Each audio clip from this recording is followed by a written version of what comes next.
comfortable, come and sit here. Me, I'm sure you're going to feel. Aren't you feel invisible there? How you see? Are you see? When I do visibility, everyone knows. It's the other side here, the only thing your head and back is supposed to be there.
You speak from here, eh?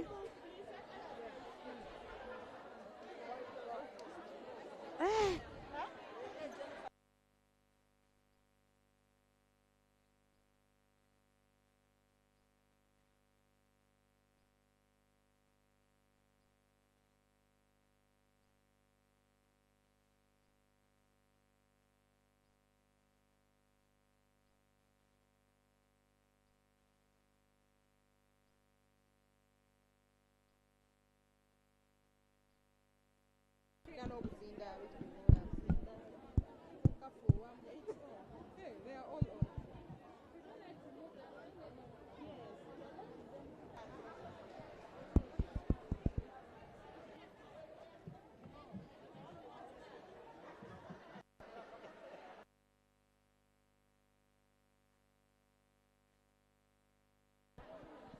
Hello. Order in the house. Order in the house.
Teacher.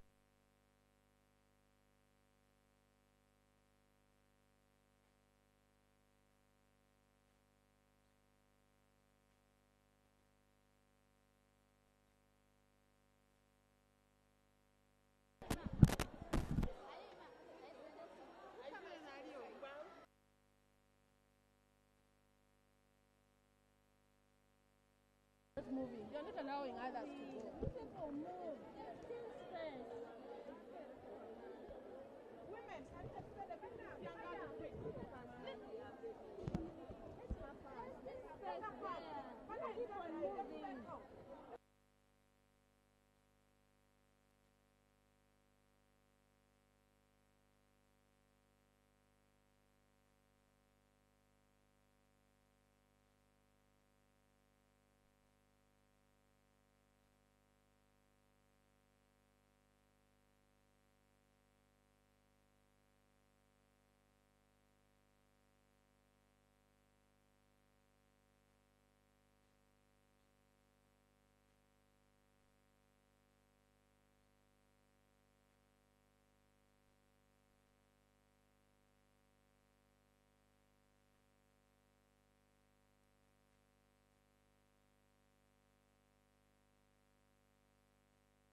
The Right Honorable Speaker. And by the name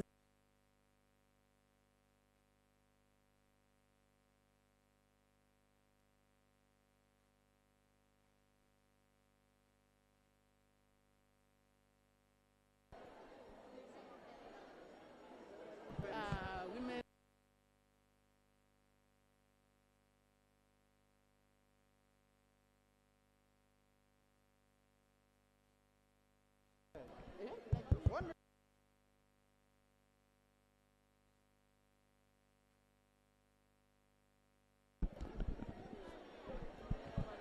Hello.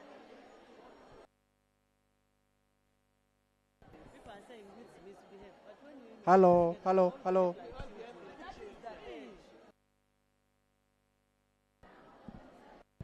No, but when we are together, One, two, we one, all two. behave like children. 1, 2, 1.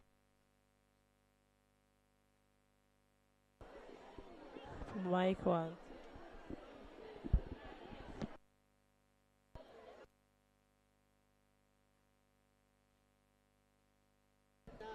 Control. Control. This line is a bit low. Joram. Joram. Signal level is still low. 1, 2. We may have to increase the levels because of numbers. 1, 2. 1, 2. 1, 2. Hello. 1, 2, 1, 2.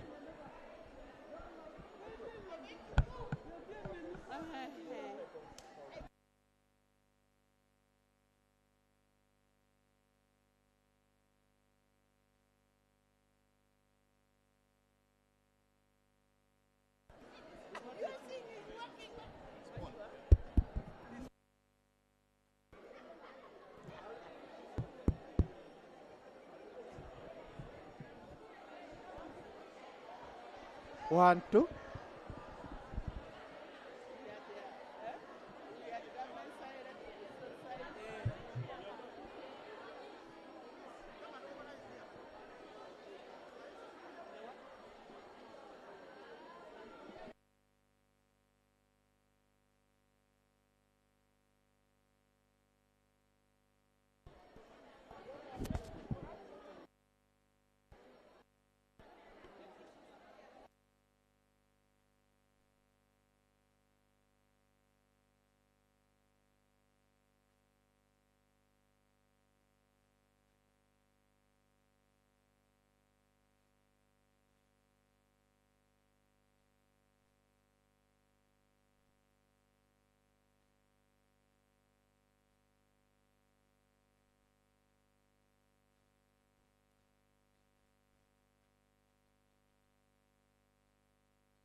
Honorable members, Madam Speaker.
Prayers. Almighty God, who in infinite wisdom and providential goodness have appointed the offices of leaders and parliaments for the welfare of society and the just government of humanity. We beseech you to look upon with your abundant favor these your servants, whom you have been pleased to call to the performance of such important trusts in this land. Let your blessing descend upon them here assembled, and grant that they may, as in your presence, treat and consider all matters that shall come under their deliberation in so just and faithful a manner as to promote your honor and glory, and to advance the good of those whose interests you have committed to their charge. Amen.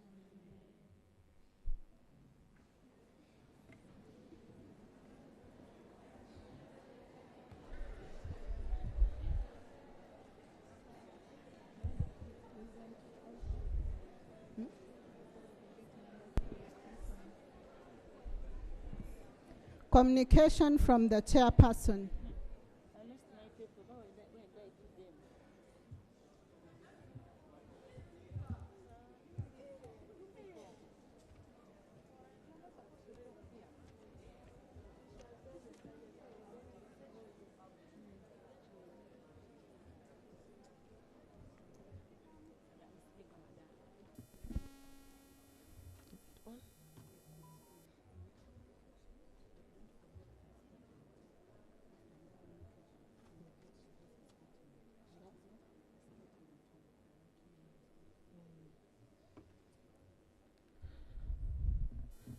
Honorable members, I want to welcome all of you here in the second sitting of the Women's Conference,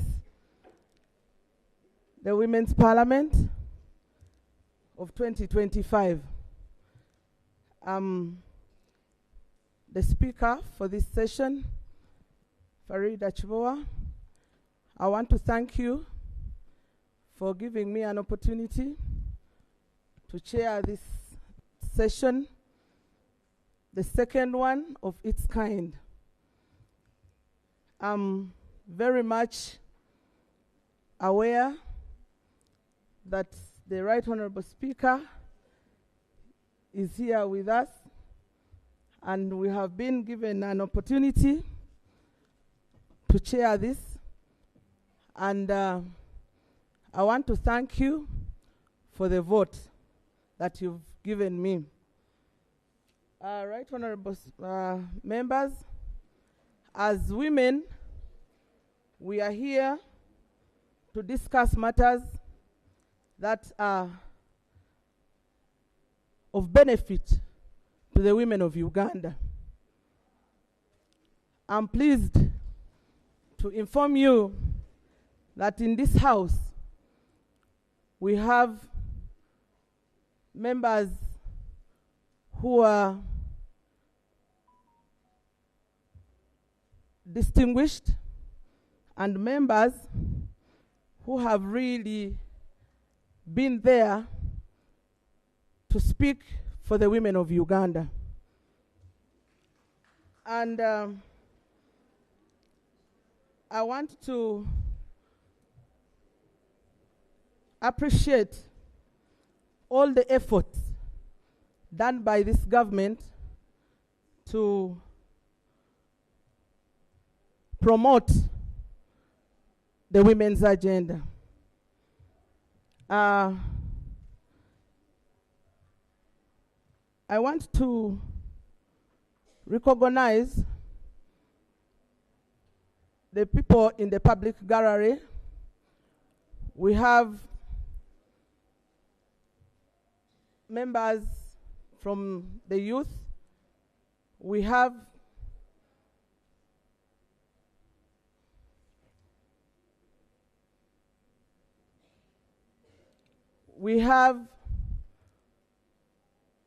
members from the leaders from the districts. We have leaders who are representing women from different forums. It's at this point that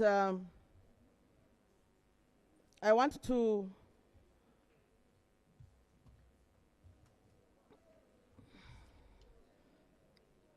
appreciate what has been given to us as women, and this is a rare opportunity. This is a very rare opportunity that we want to not to take for granted. Dear women and honorable members, we have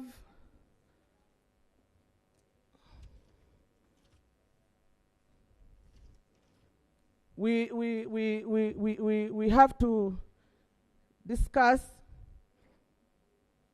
things that are going to help us go through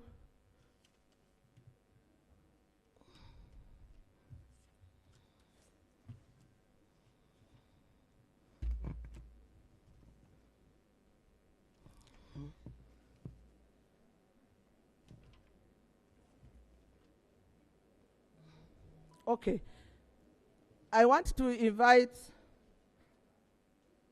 the speaker to guide us.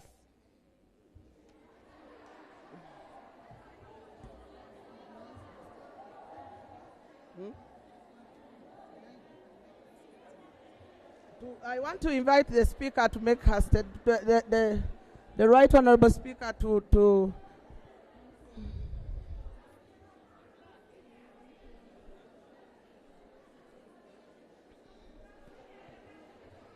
Thank you.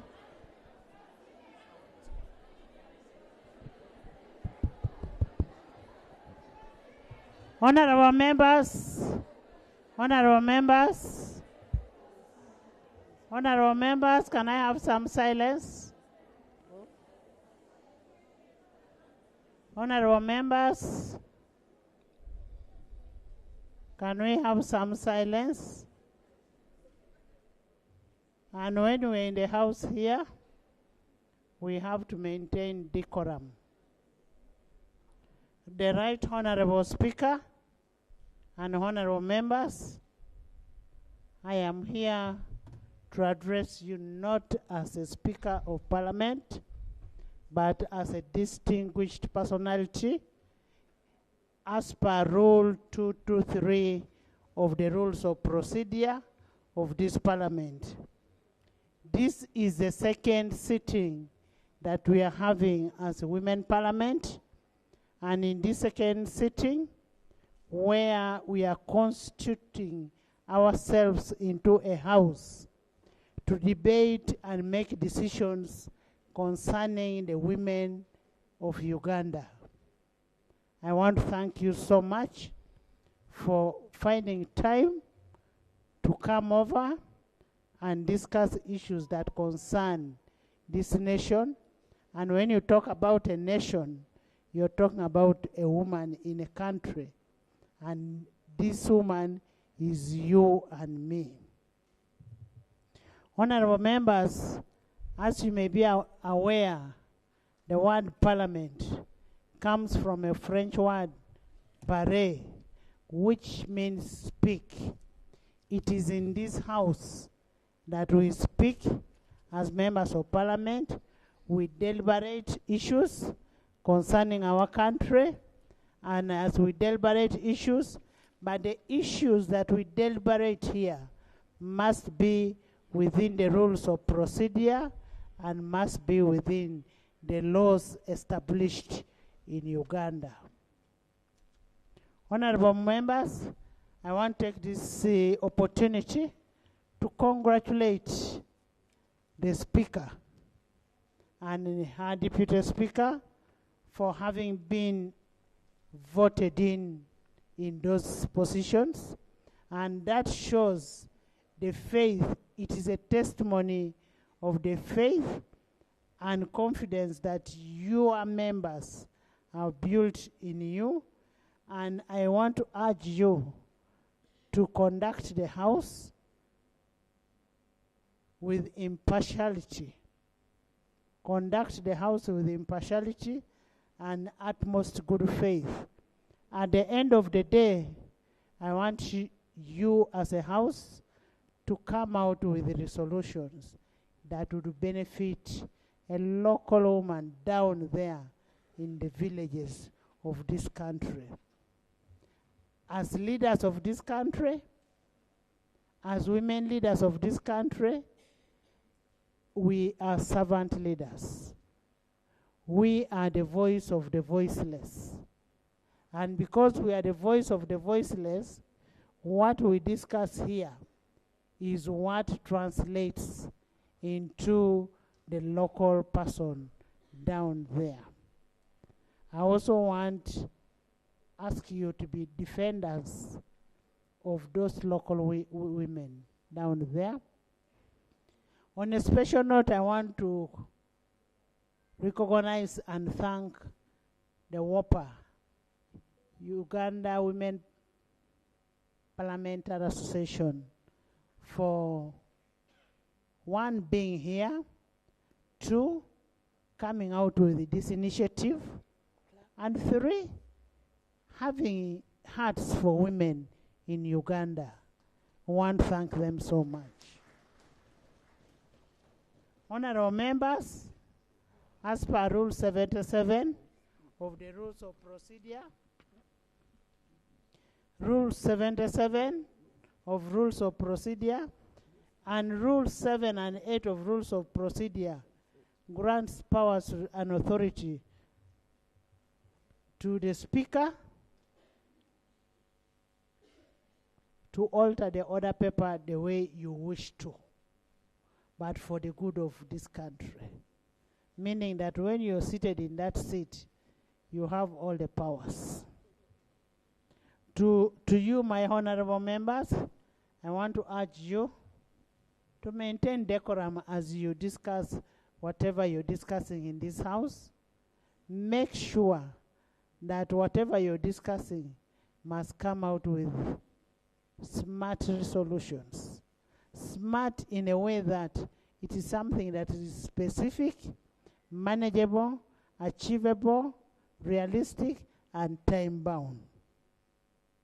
We must do whatever is expected of us. And as women leaders, we must leave this country better than the way we got it. Meaning that we must work very hard to make this country better than the way we got it. And on a special note, I want to thank government for making sure that the women of this country have a voice. The women of this country have a voice and have entitlement. We want to thank this government, and I also want to thank Parliament of Uganda for according the local leaders, ladies at local leadership, an opportunity to come and deliberate issues concerning the women and the girl child. We want to thank Parliament of Uganda, and may you have a fruitful deliberation as you deliberate on issues concerning our mothers out there, our sisters out there, our daughters out there. And I say all this for God and my country.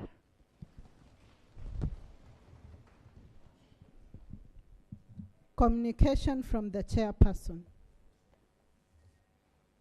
Thank you. I want to thank you, Honorable Annette Among, for those words of encouragement. But still, I want also to appreciate and welcome the honorable ministers that are here with us. I want to also welcome the honorable members of parliament who have joined us today, and all of us. We have distinguished guests. We have development partners in the house. We have civil society representatives. Ladies and gentlemen who are here, including those that are in the public gallery.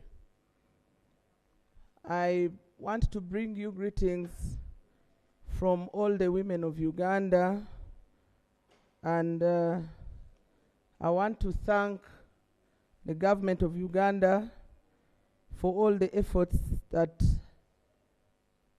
they have rendered to make sure that the women's voices are heard.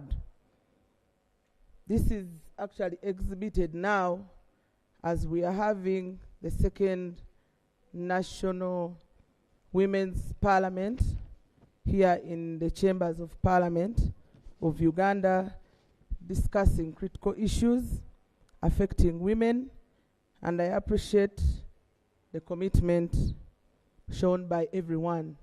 In fact, the House is full to capacity. You can clap for yourselves.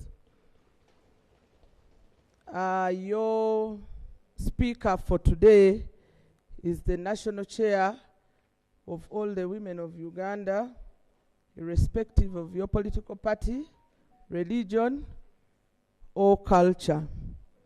The National Women's Council is purely a government structure that brings on board all women of Uganda for development purposes. So, dear women leaders, you're welcome. Dear honorable members, you are welcome. The women leaders, well, I want us to advocate for so many things here that we are going to talk about, and I'm happy that in the House we also have young people that are representing the young women of this country in this House. We cannot take that representation for granted. We need actually to talk about so many things that include policies, better enforcement of existing laws, and more community awareness to protect these young girls. As the speaker for today, I want to encourage women to embrace most of the government programs that are meant to uplift them economically. And we need to put emphasis on rural women. I know most of the women that are here today come from the grassroots.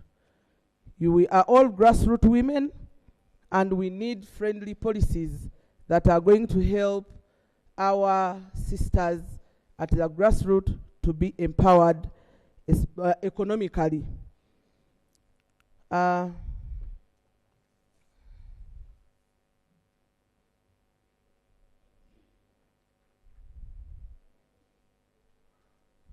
Okay. I want to encourage ourselves that we must continue working together to address the challenges that are faced by women. We cannot appreciate women and forget the men out there that have rendered support to us, the women. We can clap for the men that have really kept us, given us courage to work for this country. We pray that the Women's Parliament becomes an annual event during the Women's Week, leading up to the National Women's Day. This will ensure that voices of women are consistently heard and acted. As the speaker for today, I will also make sure that we capture the resolutions, and those resolutions will be taken to the relevant authorities. I also want to allow me to recognize the development partners that have really helped us to fund this. To begin with, the Parliament of Uganda. You can clap for the Parliament of Uganda.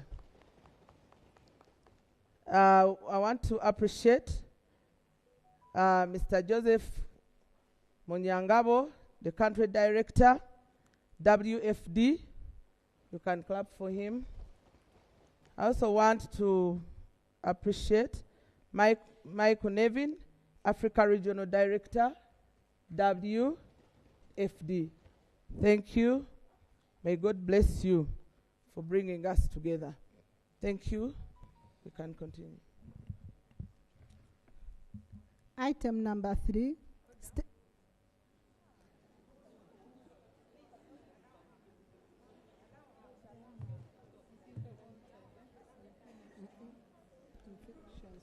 Procedure, Honorable Speaker.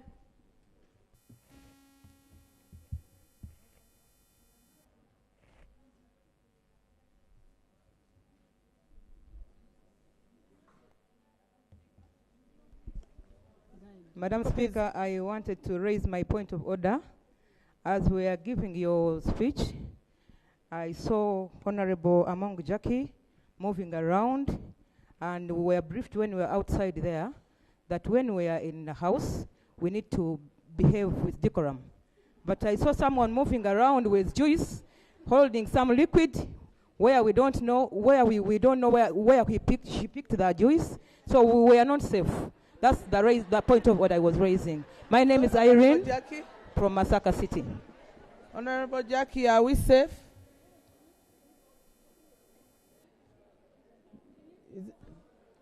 I think you need to move out. Members are not comfortable.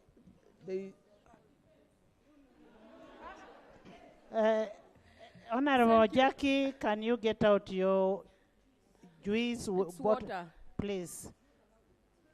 Please members get are it not out. comfortable, please. Okay. If the members are not, switch off.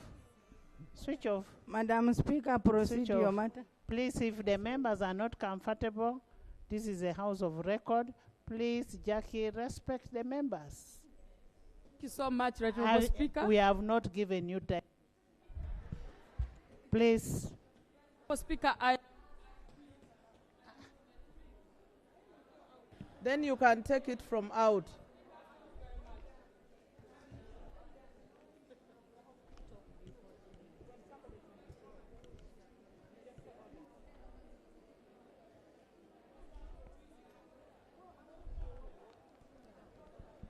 Madam Speaker. Thank you, Honorable Jackie. Please. I am raising to receive the communication from the Speaker if seconded, and we proceed, Madam Speaker. If seconded. Seconded, the order paper. To receive the communication from the Speaker. Can I guide the House briefly? Honorable members, first there was an aspect of an adoption of the agenda. This is an order paper. The order paper is always circulated. Once it is circulated, once the order paper has been made by the Speaker, it is automatic, it is approved. And the rules mandate only the Speaker to make the order paper in consultation with the relevant ministries. That's number one. So it is an adopted order paper. Two, the issue of communication, in the circumstance that you have nothing to raise on what the Speaker has communicated, that means we can go to the next item. You do not need to adopt it or reject it. Let's now move to the next item.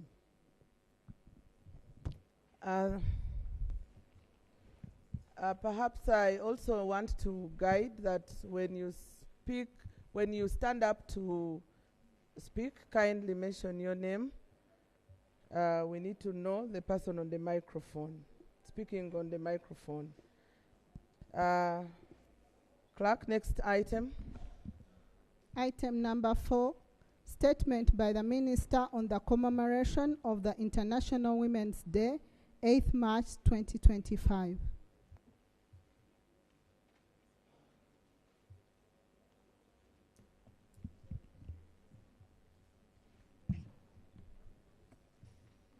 The Right Honourable Speaker of this session, I wish to begin by congratulating you upon your victory to the position of the Speaker for the session today on the 3rd of March 2025. I also want to congratulate the Deputy Speaker who has made it through the elections. And thank you, young people, for the courage to support both the Speaker and the Deputy Speaker. I also want to thank the Right Honorable Speaker, Honorable Among, for giving us, the women of Uganda, an opportunity to speak in this parliament. It was on the 3rd of March, 1995, when the debate was held to discuss the inclusion of women in leadership at parliamentary position and through the structures. And the debate was so heated, if anybody can look at the Hansard. By the time we got 30% of representation of women, it was a heated debate and it took 2 days. It is now 3rd of March, exactly 30 years from 1995 to date. And we are here with an opportunity to enter parliament as women of Uganda to speak by ourselves, discuss issues of concern which will be addressed to the President to the International Women's Day. This is a very big milestone achievement. Right Honorable Speaker, the background for the International Women's Day commemoration. In 1975, the United Nations declared the International Women's Year to be recognized in March 8th as the International Day for Women, on which all member states recognize and honor women.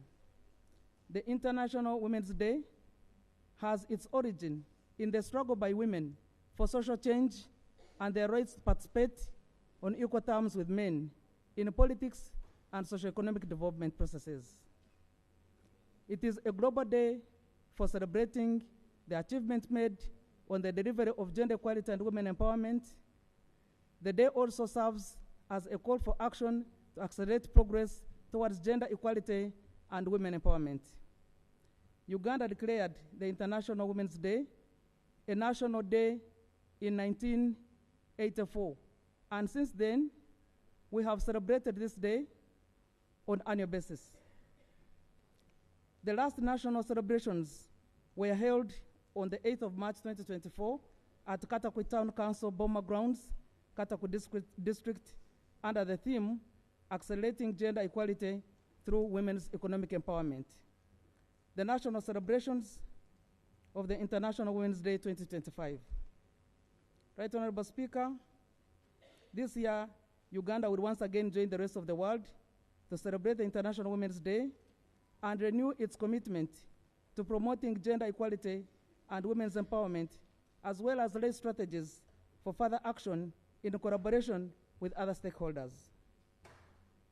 Right Honorable Speaker, honorable colleagues, the International Women's Day celebrations will take stock of government and other partners' efforts to promote women's empowerment, as well as highlight the progress towards women and girls'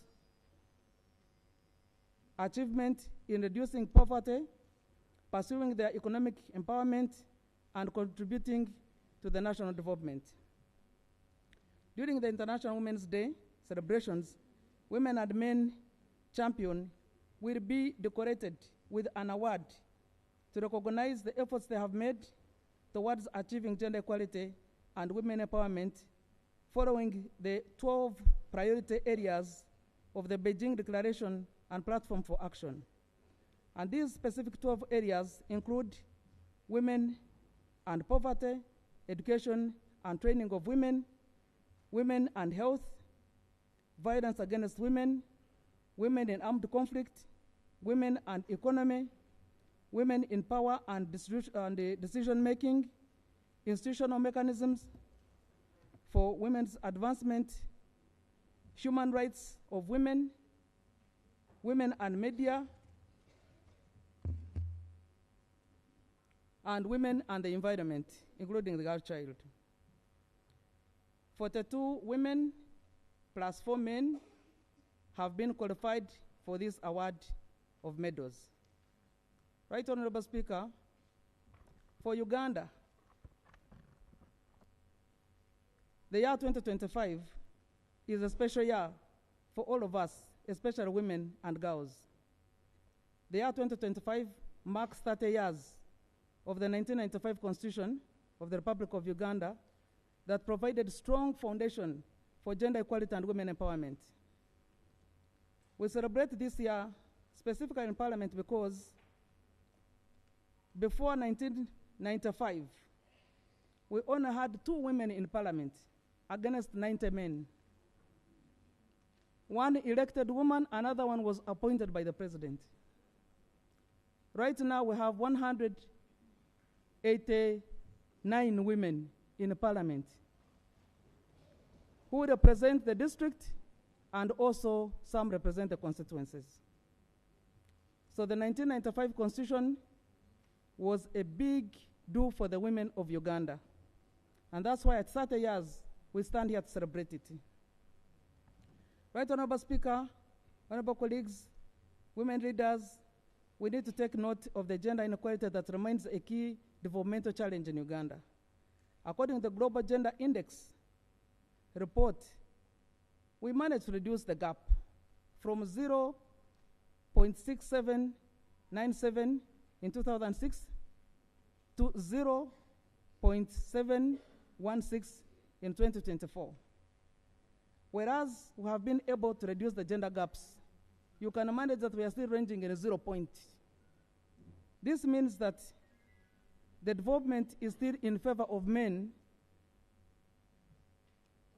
The development processes that occur are more still in favor of men than women. The ideal would be to show gender equality. So the day will provide an opportunity to reflect on the unfinished business agenda and strategies for accelerating progress on gender equality and women empowerment as government of Uganda embarks on the implementation of the 4th National Development Plan 2025-2030. The theme for the National Women's Day celebrations 2025. Right, Honorable Speaker, honorable members of Parliament, honorable women leaders, every year Uganda celebrates the day with a theme which becomes the guiding message through the year. The national celebration will adopt the international theme for the International Women's Day 2025. The 2025 International Women's Day will be celebrated under the theme, which is global, Accelerate Action for Gender Equality. The theme calls for bold and strategic interventions towards the gender equal future. And I think our presence here emulates the strength with which we want to take this theme further.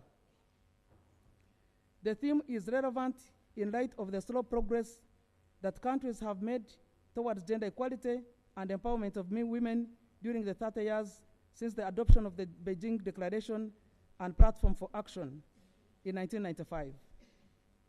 The Beijing Declaration and Platform for Action is a global agenda for gender equality and women empowerment.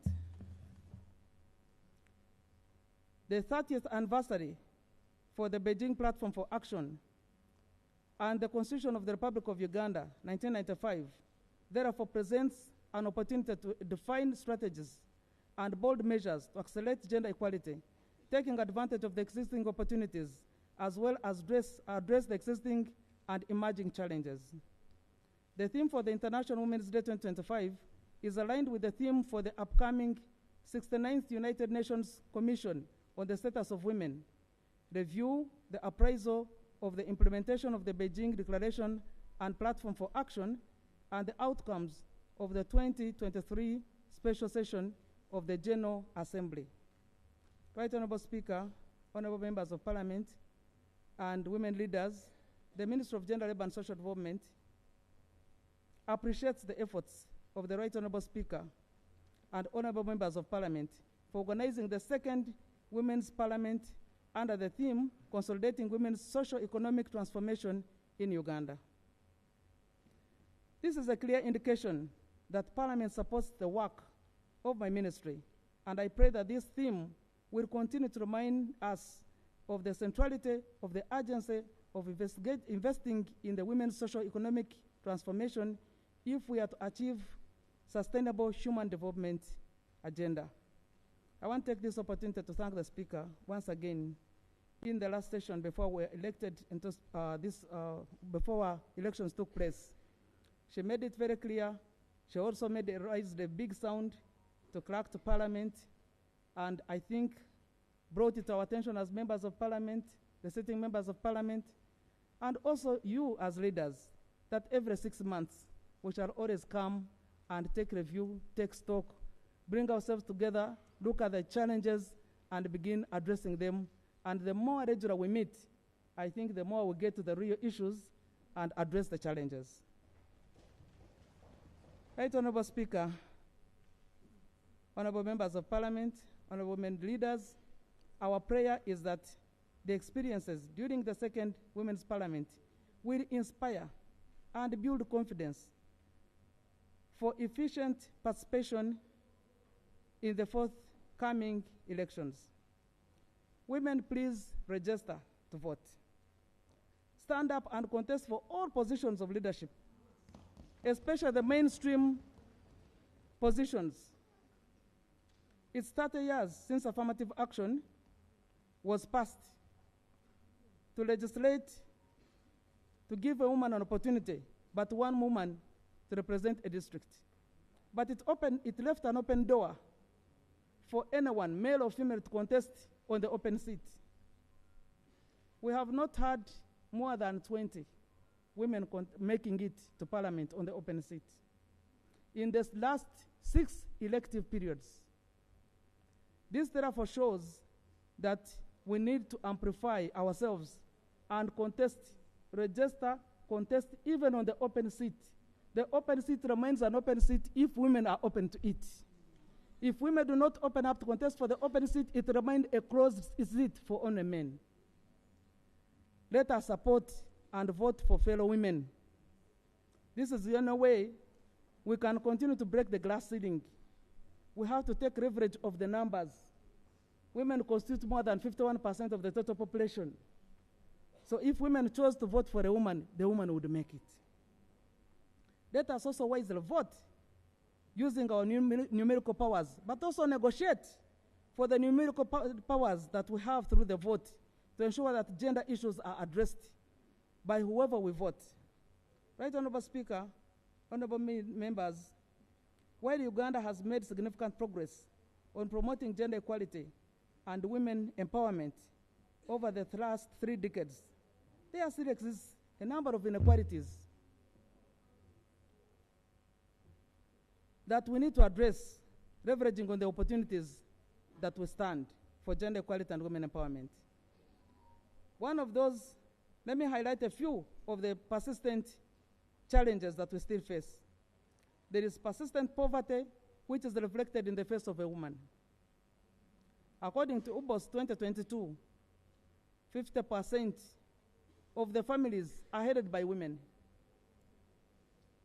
compared to 39% of the families headed by men, the family households. This brings a tilt and a shift because we have always known that men are the heads of families. But now women are heading 50% of the households. There is persistent discrimination and negative social norms and practices against women and girls, which lead to high levels of sexual gender-based violence, including teenage pregnancies, child marriage, widow inheritance, female genital mutilation, child sacrifices. All these things still happen within our communities, and we need to stand out very strongly against them. Don't be comfortable under the guise of culture. There isn't a culture that wishes to kill its own people. There isn't a culture that grows backwards. And cultures are transitional. Cultures change. And they change with the economies, they change with generations. So all those inequalities had been outlawed. The Penal Code, the Constitution, the number of the legislations we have in this country are sufficient to undo all those inequalities that have always occurred under the guise of culture and sometimes religion. Resource constraints for social development sector. We have limited attention to gender and women's issues across sectors in the formulation of policies, the implementation and programs and projects. While on the legislations who have done well to legislate against all the social inequalities, implementation becomes a challenge because of the limited resources. I am sure even in the districts, the sector for gender is the one that receives the least money. It is not that the minister wishes to give you little money. We also get less at the ministry level. And therefore, this gives us a platform for open discussion that we need to advance more resources for gender equality and women empowerment. Data gaps on gender equality and empowerment of women.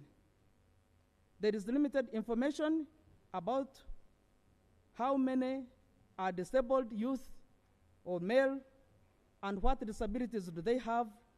Limited data about how many women are there with education qualifications lying idle, how many women are there in the information sector, in the media. So that data gap is one thing that we need to address by combing to get all the data from MDAs. There is a backlash on resistance on gender equality and women's empowerment. It persists among both men and women, with some fearing to lose their social status or power. Whenever you advance issues of women, people will say, God created it as such. But God created men and women and blessed them all, meaning that he wished them all well. And he did not say that one is less of a human being. So we need to look at the backlash and strongly challenge the backlash and the causes of such backlash. We need to prioritize priorities for the next 5 years, 2026-2030. Right, Honorable Speaker, Honorable Members, we need to update you that Uganda has identified sets of priorities for the next 5 years, which are in the 4th National Development Plan. They include improvement of women's livelihood and economic empowerment through the following interventions. We shall scale up the grants, capitalize land fund, enforce laws for the world of work. We need to develop decent world of work for both men and women, where women are not harassed at work. We have capitalized the land fund. Women have now access to land, which is breaking the previous norm that where women would not own land. In Uganda, women, for as long as they have the resources, they can own as much land as possible. As you conclude, Honorable Minister, I want to manage time.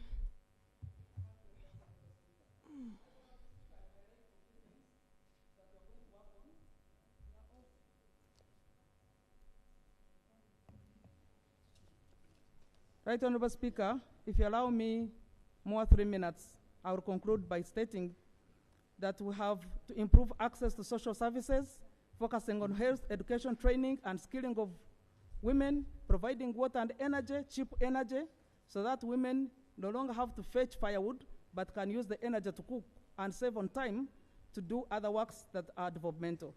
We shall strengthen government and accountability for gender equality and women's empowerment through Katase, building strong women institutions. We shall build mindset change, because sometimes when you stand up for a woman's interests, it is women themselves that pull you down, that this is a space for men, please don't rise up. So we have to do mindset change for women to understand and appreciate that they have the right to stand and continue standing for the right cause for women's empowerment. Elimination of gender-based violence and promoting women's rights is critically important. We have to promote women's efficient participation in public life and decision-making. We have to strengthen women's peace and security agenda and negotiate in areas where there is conflict for women to be free.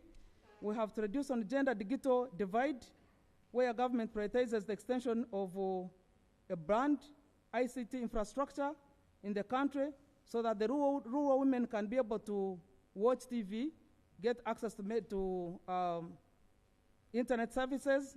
Even in schools, they are able to read and write and do much of the studies at home. We have to do more involvement of women in tourism, hospitable sites. And right, Honorable Speaker, as I conclude, we need to support Parliament to improve and domesticate finance towards gender equality and empowerment of women, especially in the districts. We need to put more resources for these young leaders who have been elected, all women leaders who have been elected at various positions of responsibility in the districts, to get resources for them to be seen, to implement, alongside with the Ministry of Gender, implement government programs. Right Honorable Speaker, our chief guest for the International Women's Day celebrations will be His Excellency.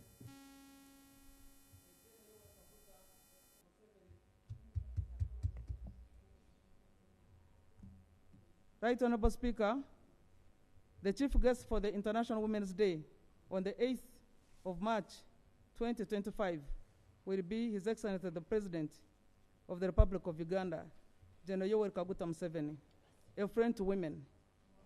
He has never missed since 1986 to attend to the Women's Day celebrations, and there we're certainly sure that he will be with us.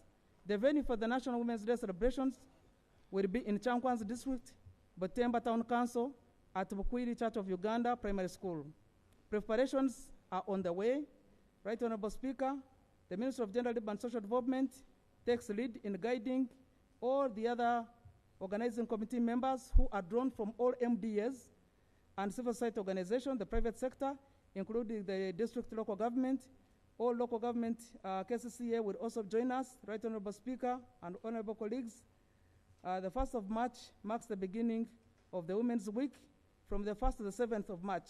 So we have lined up a number of activities, and this is among the number of activities that we have up to the 7th of March, when we shall be working to Chankwanzi to celebrate the International Women's Day. Right Honorable Speaker, as I conclude, the Women's Parliament should be an annual event during the Women's Week. I beg to propose that we have the Women's Parliament annually as a precursor event every year before we celebrate the Women's Day. We pray that Parliament commits to implementation of the Women Compact that has been adopted, that includes a call for all the responsible ministers, departments and agencies to allocate resources for the effective implementation of Women's Compact.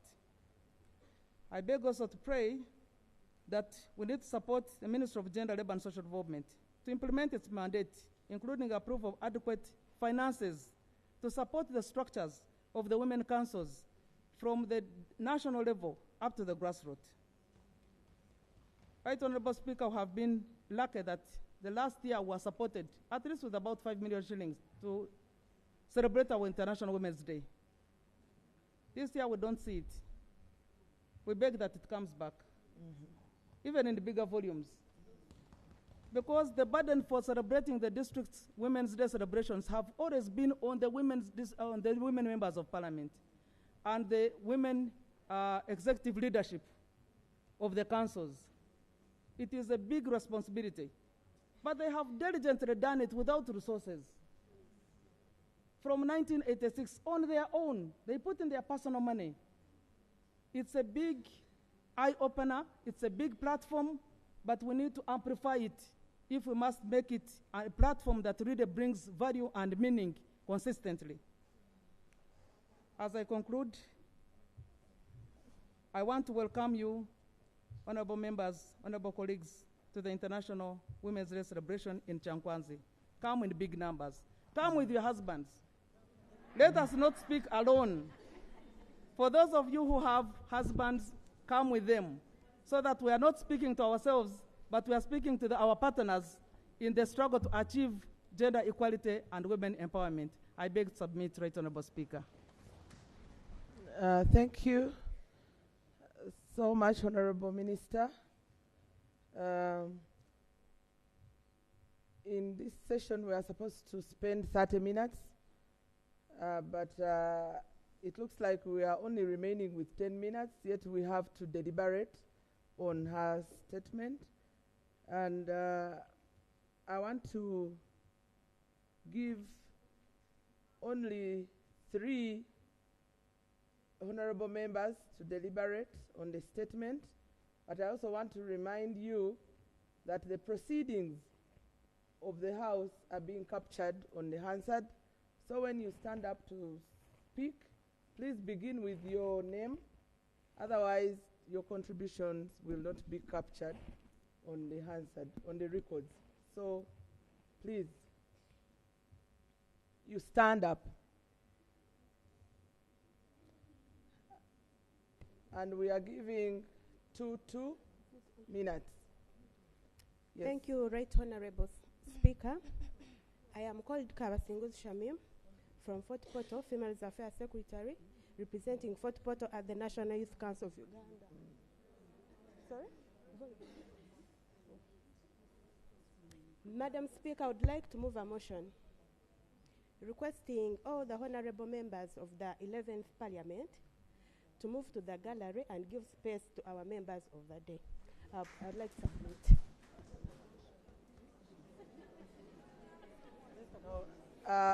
All the members in the House were invited, and I think the members of Parliament were invited, and we are all members of Parliament in this case.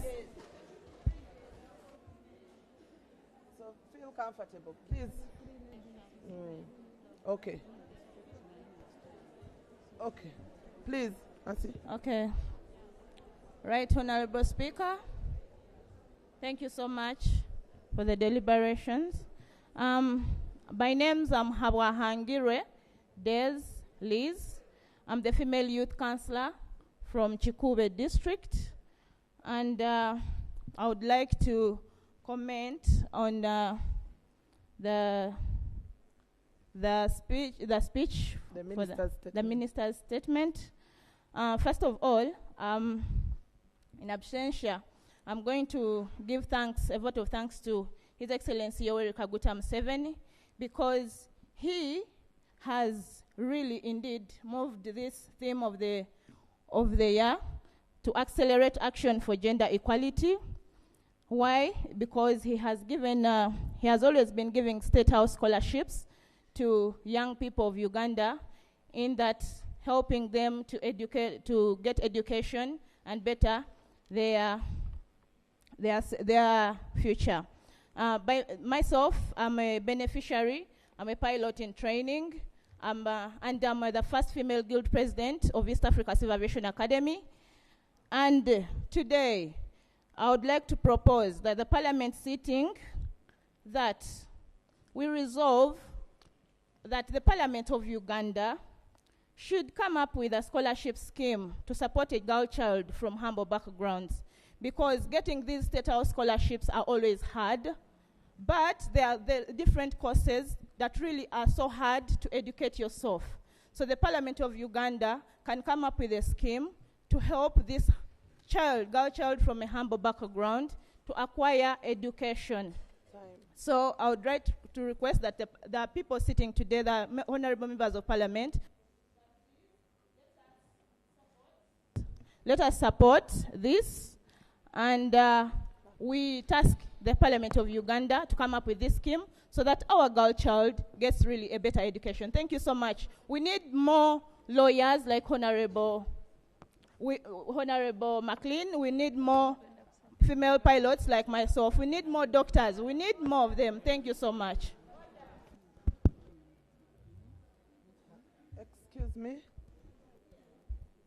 Thank you, Madam. I have not picked.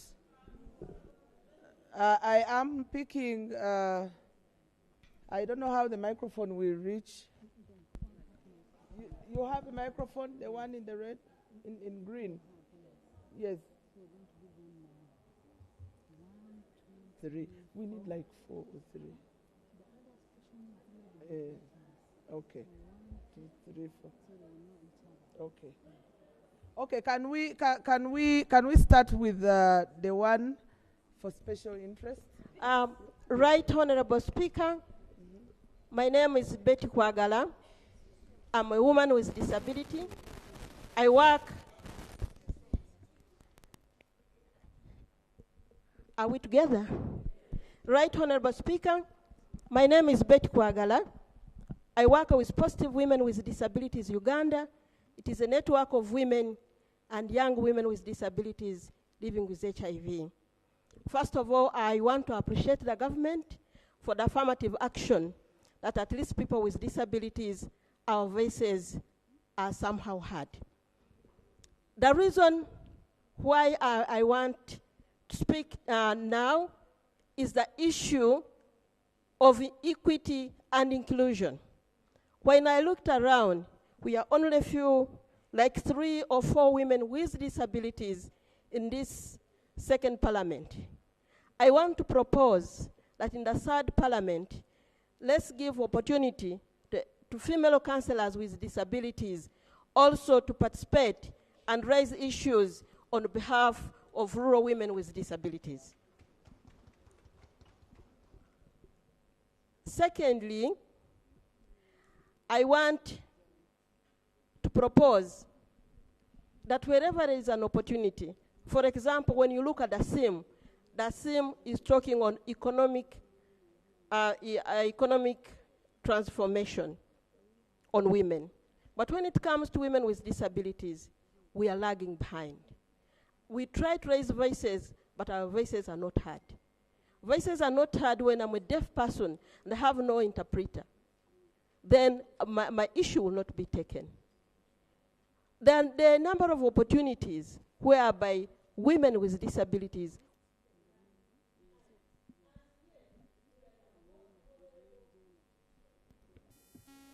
I think your time is out.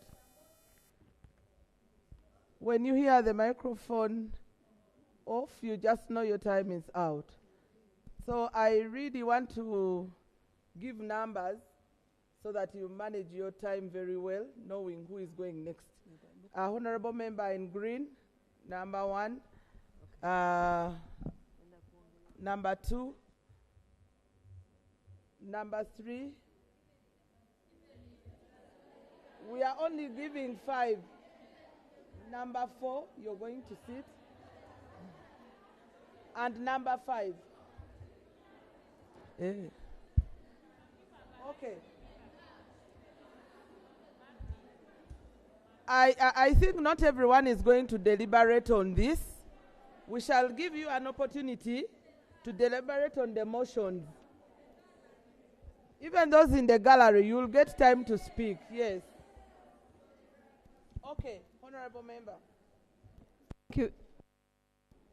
Thank you very much, Madam Speaker. My name is Aseru Nkuma Peace. I represent women with disabilities at the authority, Kampala District. Madam Speaker, thank you very much for giving us this opportunity.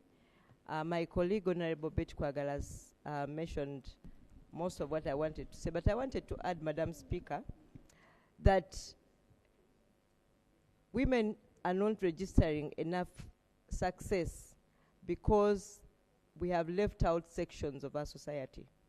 We have not embraced diversity within us, Madam Speaker. Within us, Madam Speaker, we have women with disabilities. Within us, we have mothers of children with disabilities. And these have challenges triple what able-bodied women face. So if we want to register success in all our transformative solutions to the challenges we face, we must embrace diversity, Madam Speaker. We must embrace diversity. We must include all sections. And we find, as Honorable Betty said, women with disabilities are left out in most cases. Madam Speaker, we have most women with disabilities as single parents, single mothers. We have most mothers of children with disabilities as single mothers. Most women with disabilities are below the poverty line. Most women with disabilities are uneducated. Most women, all these challenges, women with disabilities face triple. So as we push the agenda for the women, let us pay special.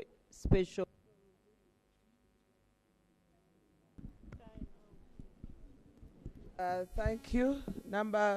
Honorable Member. For catching my eye. Hayongo Maimuna is my name. I'm the chairperson, Women Council, Namisindwa District.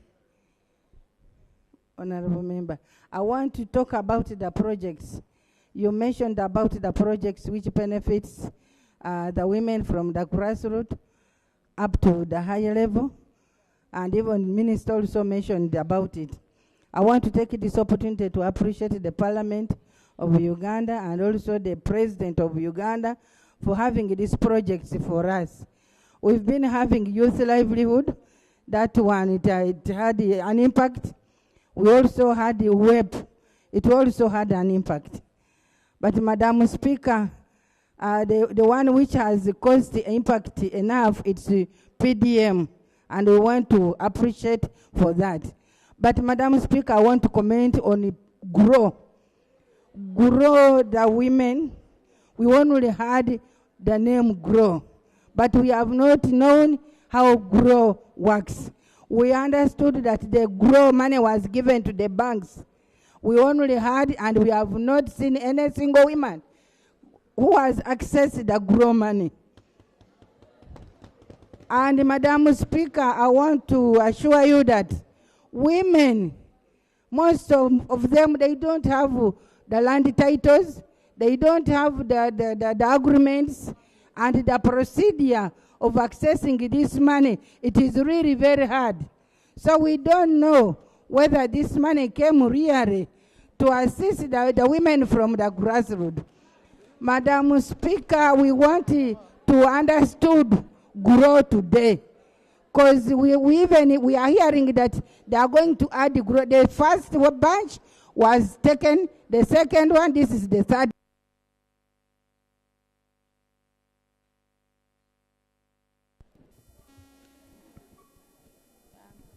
Thank you, Madam Speaker. Madam Speaker, I'm known by the names Honorable Nam Ivtian, Female Youth Councillor Molata. I want to add my voice on the issue of State House scholarship. Madam Speaker, this scholarship has been going around and it has been benefiting people, but not the right people. Why is it not benefiting the right people? It's just maneuvering around State House people and the white-collar people. This education support system is not reaching the really needy girls and the rural children. If it's reaching in the rural area, you'll even find that it's reaching again to a rich man's home. Madam Speaker, I want this House to develop a strategy whereby if someone is applying for the scholarship, there's a background check that is done to verify if this person is really from a humble background. And it should not only be that you've really supported the government so much that they will give you the State House scholarship. I beg to submit. Thank you. Thank you, Madam Speaker. No, it's this one. We have this one, and we are getting two from the gallery.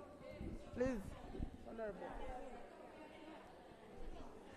Madam Speaker and honorable members in the House. Can we spare time? Can we give her an opportunity? Then we go to the gallery. We shall get one from here and one from here. Yes, proceed. Madam Speaker and honorable members in the House, my name is Stella Kijai Lajiri. I'm the Minister for Youth, Gender at K. Kwara Acholi Chiefdom. I'm the youngest person serving as a member of District Land Board of Noya District.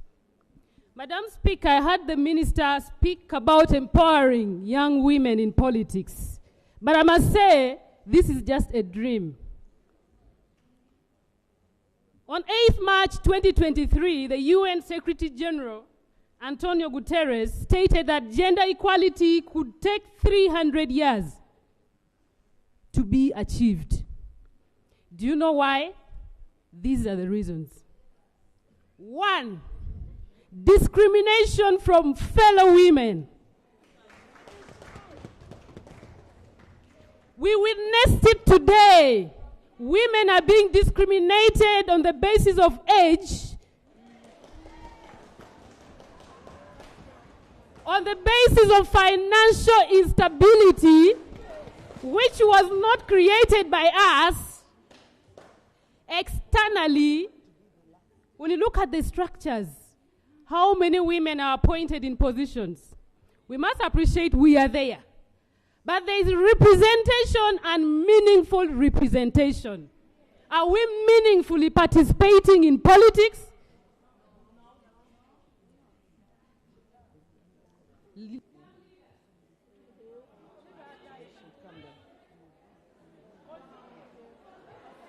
Okay, okay. When your microphone goes off, just know your time is over. The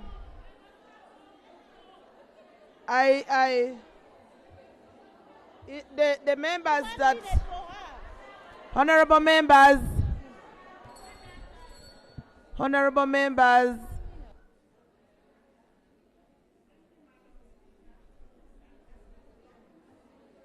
you switch on the microphone.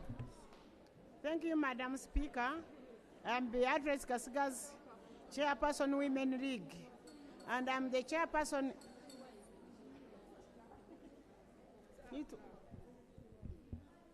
Thank you, Madam Speaker. I'm Beatrice Kasigas, Chairperson Women League, and I'm also a chairperson LC3. I have served my 3 terms. I was standing with men, and I get 99%. So I'm requesting you women stand with men. And another thing I'm requesting, Madam Speaker, you have organized this parliament. We are requesting to meet our excellent president one day, and we talked to him, and we explain what we are doing. You see, they are giving medals, but we women who have worked hard, we are not getting medals. Why? We are requesting that one. We are requesting one day, arrange for us, we meet the president. And the last one is, let us join each other, and we mobilize, we tell the parliament, the Madam Honorable Minister, who is here, give us your report, and we are requesting you to give us funds so that we can go down to the grassroots women, and we train them about the gender, and we train the men about the gender. And even our kids in the schools, they can start knowing about the gender, so that it can help us when they are growing up, they will be understanding each and everything. Thank you. Okay, thank you. I have been informed that the members who are going to deliberate from the gallery, you cannot, I'm picking one from this side, one from here, and one from there. And you're going to come down. We don't have microphone that you will use. You come down, and you come down. Yes. The one honorable member in blue, come down. 3 of them. But as they are coming, please. You see. Yeah. Right, Honorable Speaker. I'm called Lillian Babli, and I'm the Executive Director for the Network of Women in Politics. I rise from Entebbe. As the Right Honorable Minister mentioned to us, very many women right now are yearning to join politics. But we cannot have so many quality women joining politics when the political space and spectrum is not secure and safe. Right, Honorable Speaker, I request that as we deliberate today, let's add our voices together to ensure that we create safe spaces for women in politics to be able to participate in electoral processes free and fairly and in a safe manner. Let us fight hard to ensure that the military does not bar our women from fully participating. Let us overcome the sexual violence that is drawing away so many women from politics. Right, Honorable Speaker, as we resolve today to accelerate change, let this be top on our agenda. This is the only way we are going to see very many women that are formidable candidates that will be able to join the political atmosphere. I beg to submit.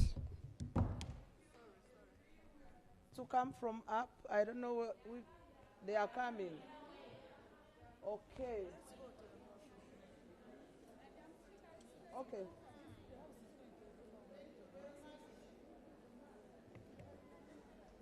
Thank you very much, Honorable Speaker. Right, Honorable Speaker, my name is Grace Otim. I am the Chairperson, Women League, Dokolo District. Honorable Speaker, my interest in the area of gender-based violence, as you stated, you the Minister of Gender, we are suffering a lot with our girl children, the one who got married. Even in the right way, you find the man is almost, they are killing them inside the house. What is the government planning on the men? Those one who wanted to kill our girl children, they are suffering a lot, but inside there, we need to get, the government should come out and get a way of solving the problem of the women, the young women who got married, because they need to stay with their husband. But the problem is their husband, sometimes they are very stubborn. They don't face. Okay, thank you. I want to guide the House. Honorable members.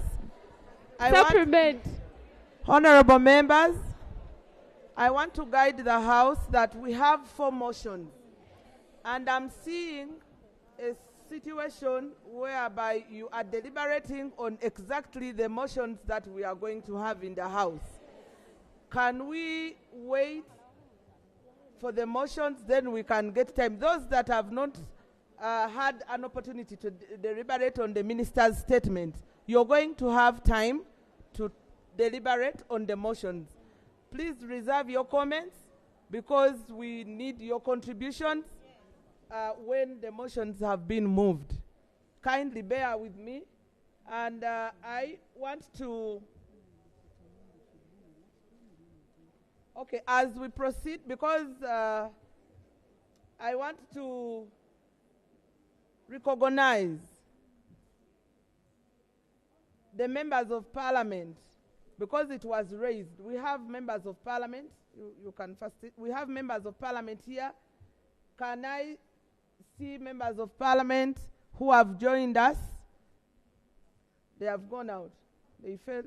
Okay. Can we please clap for them? Thank you.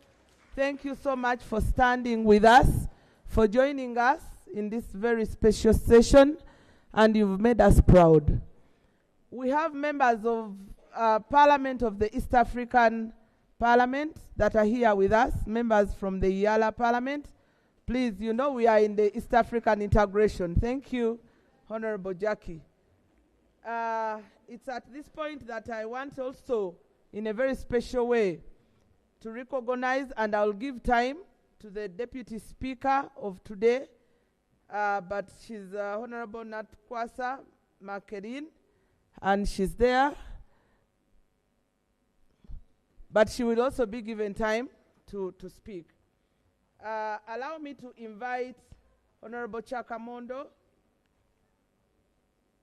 Rukia. Thank you, Madam Speaker. Because of time, I have to be very brief. I want to congratulate both of you for these positions that you are holding today. And I want to thank everybody for participating. I am called Chekamondo Rukia Kulai, Chairperson, Women's League, Kapchora District. Madam Speaker, as a former Minister of Finance, I want to say that we as women cannot speak about economic empowerment without health. So I'm requesting that we urge government to increase funding to the health sector to ensure that health facilities are facilitated with facilitation of equipment, with human resource, and for health and medical supplies, and end maternal deaths, which are avoidable. You know that without health, you cannot talk of development. You cannot even talk of economic empowerment. So the second issue that I'm also requesting on behalf of women, we have had our sister who is disabled. We have had parents, mothers who are single. Another thing that we urge government to provide for us is enact the National Health Insurance Scheme for all, So that whether you are where or where and you have that health scheme, you go with the card to the hospital and get treatment when government has paid this money. So it is something that we... Okay, thank you so much for that contribution. The ones we selected from the gallery are here with us. Can we give them time? There are only 4. I'm reducing the time. Please come.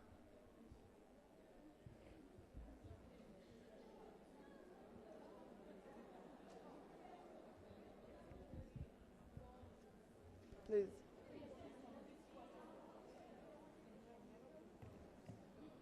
Thank you, Madam Speaker. I'm by the name Honorable Joanna Kena. I'm presenting people from Gulu City. Madam Speaker, I have an issue of gender-based violence on young girls. You find young girls, they have been harassed, and they have nothing to do. They pregnant them. After pregnanting them from school, they just abandon them. I beg the August House to stand with the single mothers always to take back those young girls to school, because they have problems all the time and they have nowhere to go. Single mothers always are in big problems. I have no more to say, but to say thank you for everyone which they have come this side, for everything, the commitment which you have done. My fellow councillors, thank you so much. I have more to say, but not at this time, but to say only that Thank you. We need Thank you, Honorable Member. I do appreciate of information, Madam Speaker. I do appreciate my speaker. Thank you for the good work which you have done. Madam Honorable Speaker. Right Honorable Speaker, I want to inform the August House that we have motions to present. There are about 5 items on the order paper. Yes. I'm therefore requesting the honorable members to give time for this motion to be presented so that we discuss it. That is the way to go. You. Yes, thank you. Thank you, because I have already guided whatever we are discussing is already incorporated in the 4 motions that we have. Can we give ourselves time to okay, then we give the minister to respond. You switch on the microphone. Thank you so much. First of all, I want to take this honor to thank the organizers, all those who have been involved in organizing this women's meeting conference, I can say women's parliament. I want to say thank you so much for your commitment. Secondly, I want to add my voice to the people who have been speaking in this parliament. Okay. I am called Betty Lochap, Chairperson of Women's League in a Park District. I'm also a farmer. Thank you. You know, just forgive me. You know, I was struggling to come this way. That's why I've rushed like that. Yeah. Madam Speaker, so I want to add my voice to the speakers. Speaker, point of information. I want to add my voice to the speakers of this house who have been talking on the accelerating the women's empowerment and economic empowerment. On the issues of the PDM, there is some impact which is felt. Point of order. I just want to bring my reactions on what we have been talking. And the other one is, allow me say what I want to say, my people.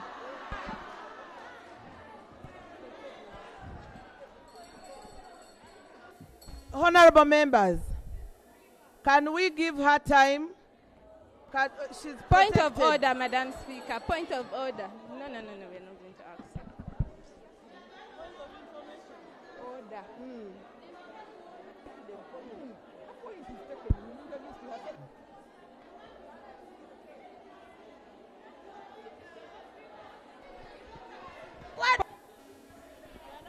Honorable members. Procedure. Yeah. I was saying PDM is felt. Bureau started very well, but implementation is zero. There's nothing being felt. We launched it in our district. We participated. We gained the morale of doing work, but getting this money is zero. There are so many things that are needed in the banks. So we cannot access this money. We are appealing to the people, to the gender office. If there's a possibility of empowering women who are already on business, can you please change the modalities of getting this money such that women who are able can compete and get this money and compete with men in business? Since we are talking of economic empowerment, okay. That is that. The other one that I wanted to bring was that I wanted us to... Okay, thank you. Order. Honorable members, can we put the House to order?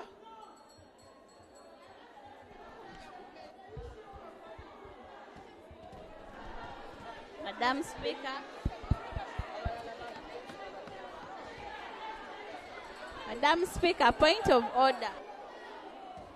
Honorable members, can we Procedure, Madam Chair.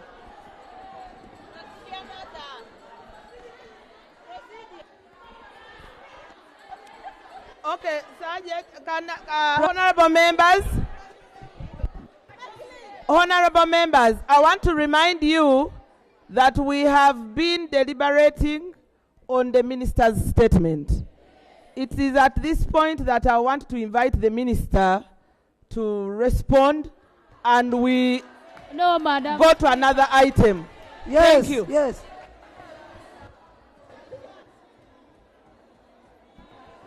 Thank you, Right Honorable Speaker. Right Honorable Speaker, I need your protection. Thank you, Right Honorable Speaker. Right Honorable Speaker, honorable members in this House, I want to thank you for the deliberations you have made, and want to thank you for the support you have given to the Minister of Gender, Labour and Social Development, and a number of clarifications. Right Honorable Speaker, on the order paper, the number of motions are speaking to a number of other issues that people were raising. Yes. Those ones, I will skip them, because I'm sure they will come into the substantive motions, and also they will be deliberated upon. I will only highlight two issues that I know are quite important for us to know. One was on the President's scholarship. The President used to offer scholarship about 15, 20 years ago to the ex-combatants' children, the children of the ex-combatants, specifically those he would attach and give support because their parents died in the struggle, and they wanted their families also to enjoy the freedom. After gaining freedom, after liberation, he looked after their families. But government, through parliament, we also have a scholarship which is operationalized under the Ministry of Education, a high education students scholarship. Each district gets a quota. And I'm sure many of the children of the disadvantaged people in the districts have been able to benefit from those quotas. Two, I want to address issues of diversity. Within that scholarship, which government offered, I am sure many people know about this. If they do not, so 150 people with disabilities, both male and female, benefit from the scholarship, which is also benefiting at different levels at the district. We also know that persons with disabilities have representation on the women councils. So government of Uganda is really trying to absorb diversity as much as possible. They enjoy grants. Persons with disabilities have grants, money which is given to them, and they do not have to pay back. Women Fund, we pay back. PDM, we pay back. But persons with disabilities, because of the care government has put in for the persons with disabilities, it's a grant. Elderly persons also receive a grant, which is called Social Protection Grant for the elderly persons. Free, 225,000 shillings per month. So that's how government of Uganda has chosen deliberately to support diversity. The second matter that I would wish to address, Right Honorable Speaker, is on GROW. GROW is a big subject. It requires a substantive discussion. If I mix discussions about everything to do with GROW, because I can see many people want to know and understand much about GROW. To begin with, in principle, GROW was targeting women who have money. Women who have businesses that have been tried and that have been successful. So GROW is for the rich.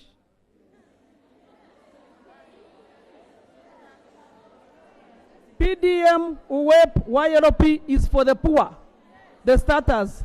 GROW is for women who have already broken the ceiling. Right, Honorable Speaker, I beg to be listened to very proper on GROW. We are in a global economy where we must compete with other countries.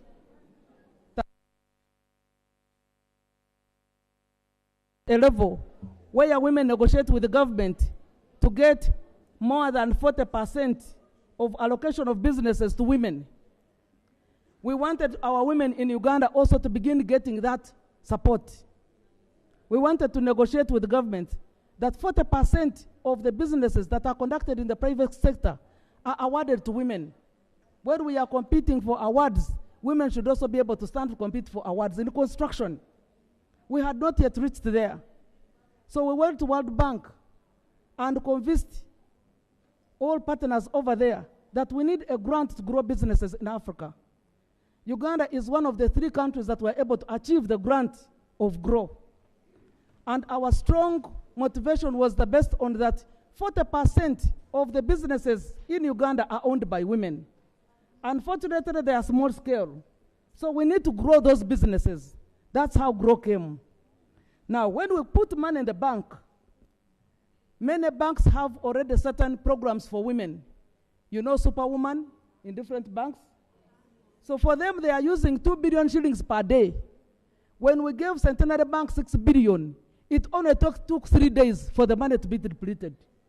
It's not that women did not get it. Women got it. We evaluated recently. When we get to meet and discuss all issues about GROW, because we want you to go back home with sufficient information about how GROW operates. So we have evaluated how many women were able to get money from GROW from the different banks. They have already given us a matrix. When we meet in another session where the commissioner responsible for GROW, and the minister is also Honorable Anyakun. GROW is under labor, it's about under entrepreneurship. But she's going to present a paper supported by technical people where all these different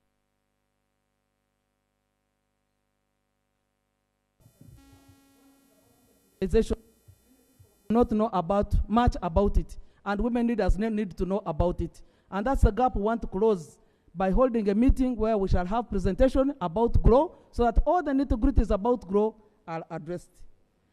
Right, Honorable Speaker, I want to, lastly, allay the fears of my sister. My sister mentioned that gender equality will be achieved after 300 years. We shall not allow that. We are here to diffuse that. Our being here is for a purpose. If that was mentioned by the Secretary General of the United Nations, he was giving a generic statement for other countries, not Uganda. Uganda, with the presence of women I can see here, are very determined to ensure that we achieve gender equality very soon. The fact that we even have an open space to Parliament shows that the Parliament is going to put all resources and interest to ensure that women achieve gender equality. And that's the reason we're here. Right, Honorable Speaker, since we should reserve more time for the other motions, I beg to submit. Thank you. Next item. Item 5, motion for resolution of Parliament urging government strengthen and enhance opportunities and access to education for the girl child.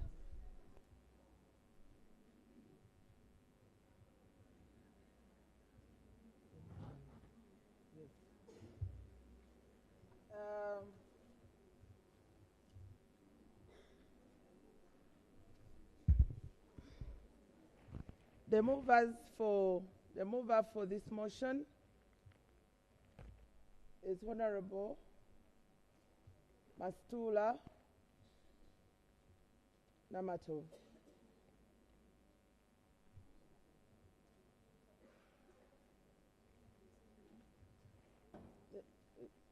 She's coming. She's coming. Yes. They have harmonized. Thank you, Right Honorable Speaker. Honorable Members of Parliament, my name is Mastula Namatovu, the National Publicity for the National Women's Council and the Chairperson, Kamuli District Women's Council. Madam Speaker, I would like to thank you for this opportunity and also thank the Parliament of Uganda for enabling the women of Uganda to be here to discuss issues that will benefit them and our young ones. Right Honorable Speaker, I beg to move a motion for a resolution of Parliament urging government to strengthen and enhance opportunities and access to education for the girl child.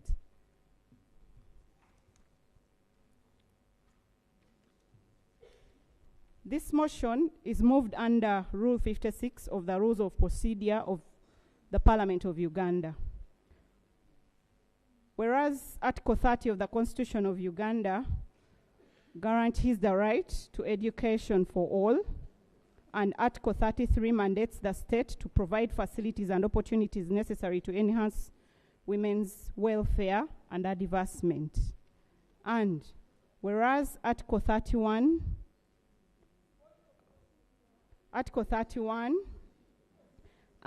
Section 1, and Article 34, Section 4 of the Constitution prohibit child marriage, and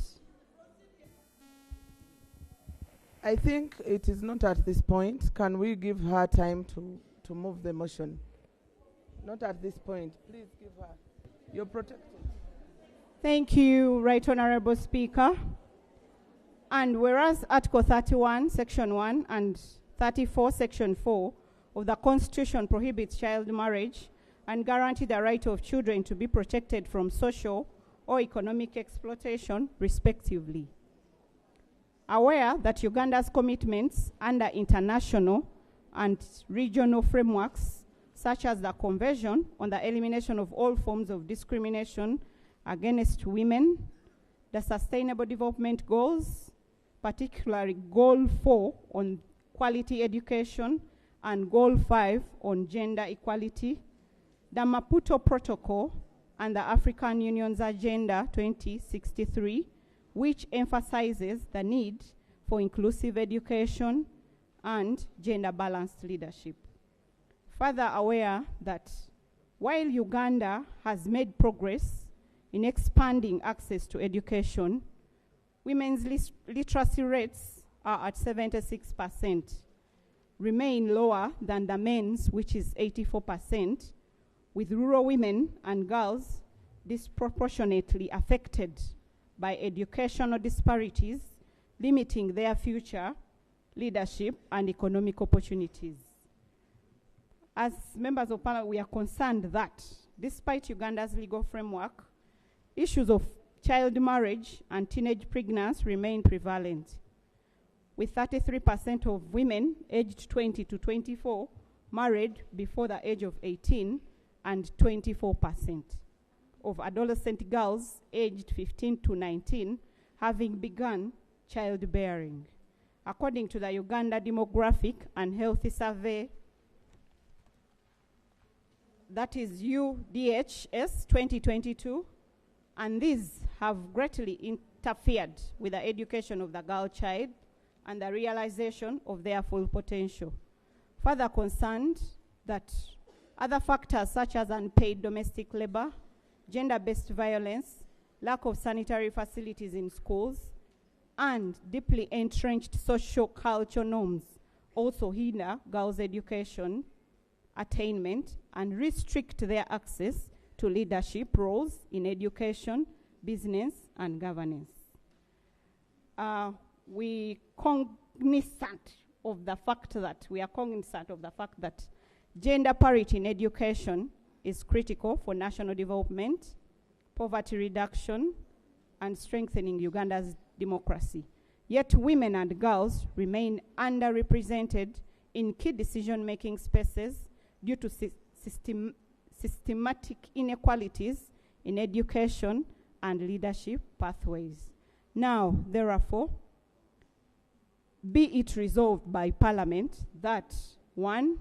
Government strengthens the implementation of mechanisms to protect girls who become pregnant while in school, which guarantee that the girls are able to continue with their education and there is zero policy on discrimination to ensure their safe return and stay to school. 2. Government increases budget allocation to the education sector to at least 20% of the national budget, ensuring that adequate funds are dedicated to building gender-responsive infrastructure. 3. Government mandates all schools to provide gender-responsive infrastructure, including separate sanitation facilities, changing rooms, and menstrual hygiene management programs to reduce absenteeism. 4. Government introduces mentorship programs for women in leadership, targeting female teachers, university students, and young professionals to prepare them for high-level leadership roles. 5. Government expands scholarships and STEM education programs for girls, ensuring they have equal opportunities in fields historically dominated by the men. 6. Government strictly enforces policies against sexual harassment in schools and universities, ensuring accountability, measures for perpetrators, and strengthening mechanisms for reporting abusers. 7. Government conducts continuous gender-sensitive training for educators and school administrators, ensuring that education systems actively promote gender equality. And 8. Government agencies, civil society, development partners, and private sector actors work collectively to dismantle barriers that hinder women's education and leadership opportunities, ensuring a more inclusive and equitable future for Uganda. Right, Honourable Speaker, I beg to move. Thank you. Thank you, Honourable Member.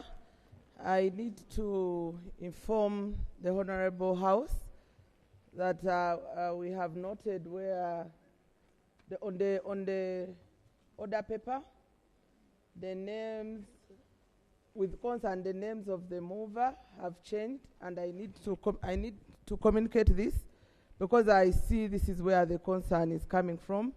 It was supposed to be moved by Honorable Jennifer Kangaju, but now it has been moved by Honorable Mastula Namatov. However, the content remains the same. So thank you.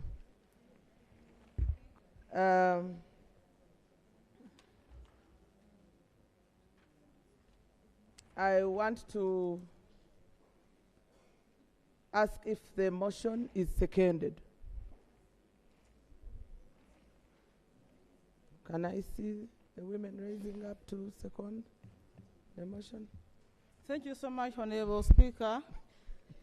I'm Namakose Idis, Chairperson of Women's Council, Maigo District. Who doubles as the Deputy Speaker for that district.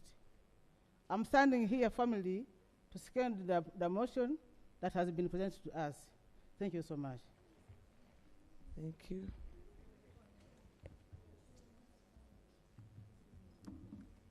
Thank you, Madam Speaker.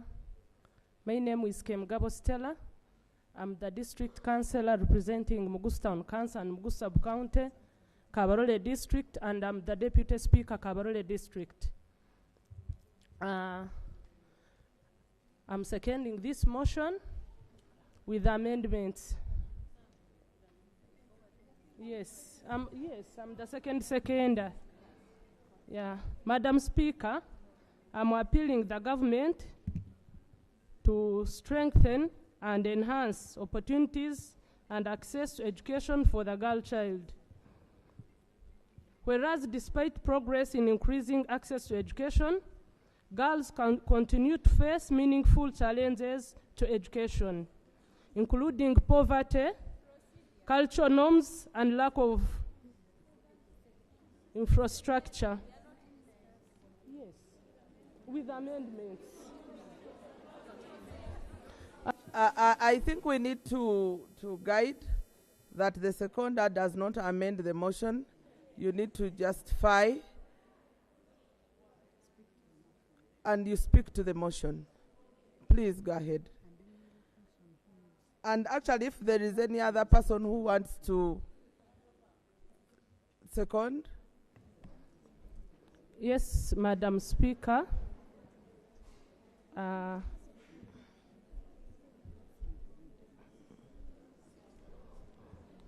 This, Madam Speaker, this Women Parliament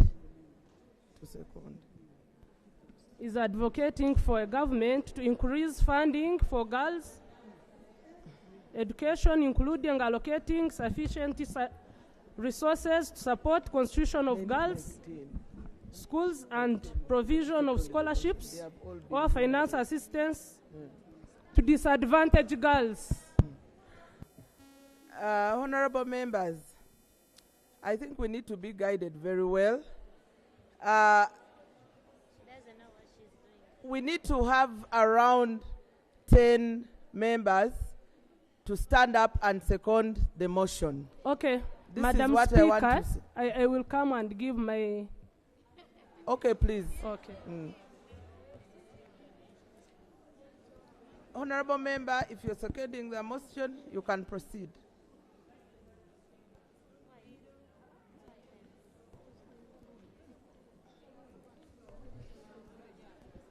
Right Honorable Speaker, my name is Asmat Navalamba, prospective Member of Parliament, who will represent people of Bukoto Midwest constituency, Rengo district in the forthcoming elections. I want to firmly stand here. Yes. I want to firmly stand here and second the motion. I thank you. Okay, I want to call upon all those who are seconding the motion to stand up.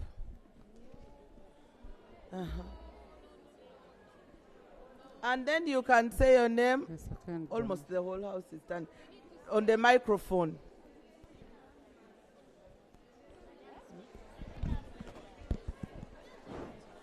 Hello. I'm Nachimera Zulufa from Chotera. I'm seconding the motion. I'm Kagoya Oliver from Bugweri. I second the motion. Thank you, Madam Speaker.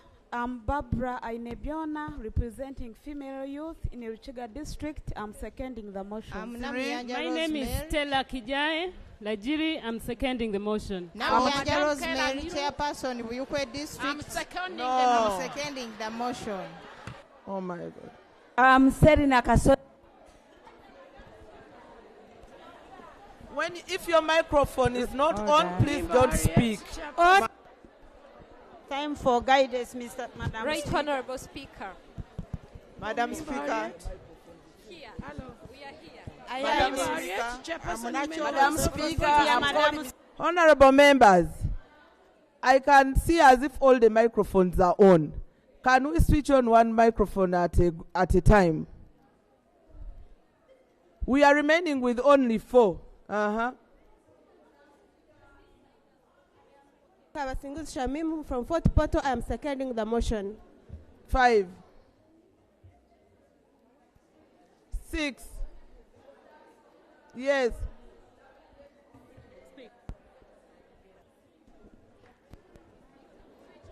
You switch on. Madam Speaker, I'm Aliza Patrud from Kamari District. I'm seconding the motion. Who is controlling the microphone?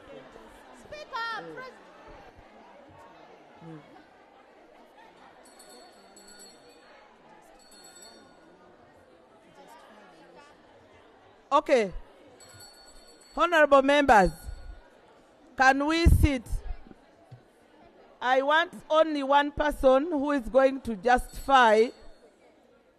I want only one member who is ready to justify the motion. If you're ready to give justification, you are allowed to speak. Thank you. Right Honorable Speaker, I'm Margaret Kabajara. I'm the City Female Youth Councillor for Poto City. Right Honorable, I want to commend the mover of this motion for clearly highlighting the challenges that a girl child is facing in rural or disadvantaged areas. And it's not just a resolution, Right Honorable Speaker. It's beyond a resolution. I want to urge government to make sure that it comes up with a proper, clear plan of action to address all these challenges. Where I come from, Right Honorable Speaker, in Fort Portal, Kabarole, and the greater Toro sub-region, most of our girls get out from school at P7 for failure to access affordable schools, secondary schools. Some fail even to access materials to use. For example, the menstrual periods when they are in their menstruation. So these are the challenges that are facing a girl child. And whereas we are looking at this, Right Honorable Speaker, we are empowering a girl, we are educating a girl, but we are also failing to look, as we prepare a girl child, we are failing also to look on the other side, because at the end of it all, regardless, we are preparing this girl child to make sure that every mother here wants there maybe girls to get married. What type of a boy child are we raising? So we have to look also on the other side to make sure that the boy child is as well looked up. I beg to submit. Thank you. Thank you.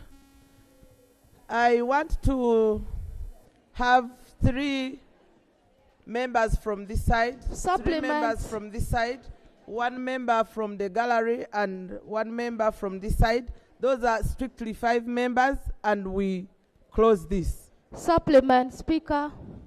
Thank you, Honorable Speaker and members in the August House. I'm called Doris Abalo. I represent the youth in the District Council of Lamour District. I want to agree with all the submissions that have been made by the mover of the motion. But however, Speaker, I want also to highlight key issues that are affecting girls in my district and all over Uganda, especially young girls whom is not their will to be assaulted sexually.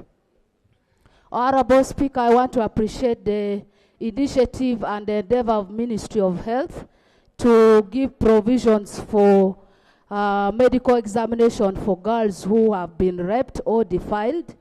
But however, Honorable Speaker, this has been a dilemma where you find a girl who is underage has been defiled by a perpetrator, but that girl cannot access medical examination in the hospital because she cannot afford a medical bill which is needed by that specific hospital.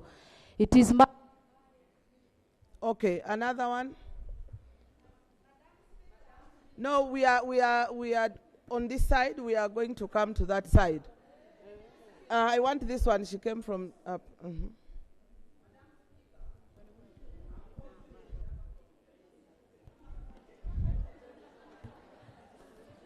Thank you, Madam Speaker. This is information. I'm on the floor, Madam. I'm on the floor. Okay.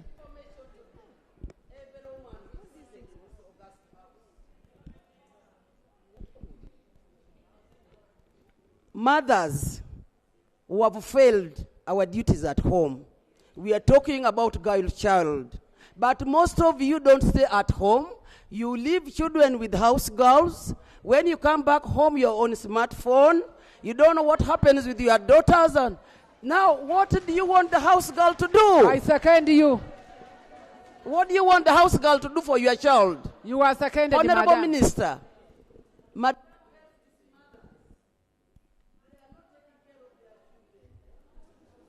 Information taken with concern. Please. Thank proceed. you, Madam Speaker. I do concur.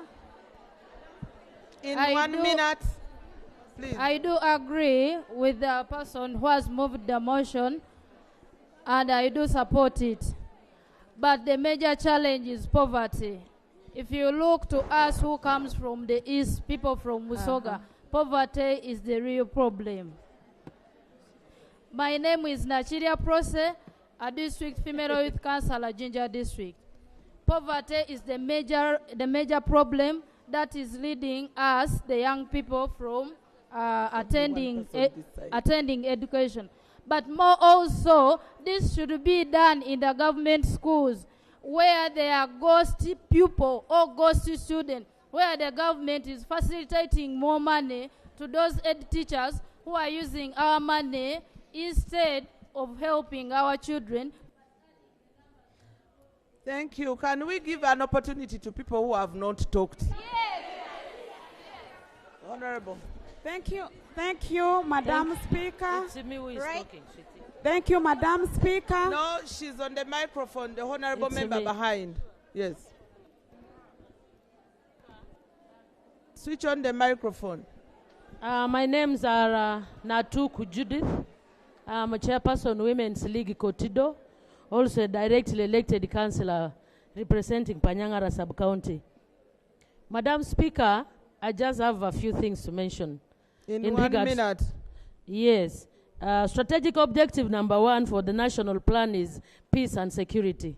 In Karamoja, women are the highest recipients of the bad practices like raiding, when people are killed, or women are the highest in a way that they lose their husbands, they lose their children, they lose almost every relative that is attached to her as a woman. Now, economically, this has bogged down the development of Karamoja.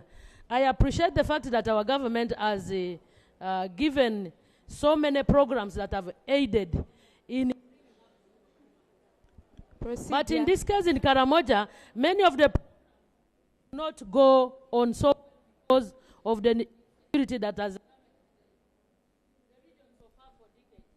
My request here is, I wish government would establish model schools to retain children, the Karimojong children, to break that chain of raiding in schools. I beg to submit. Thank you. Now this side. 1, 2, 3. Thank you. 1, 2, 3. Honorable Speaker and the members in this August House, my name is Batio Joyce from Moyo District.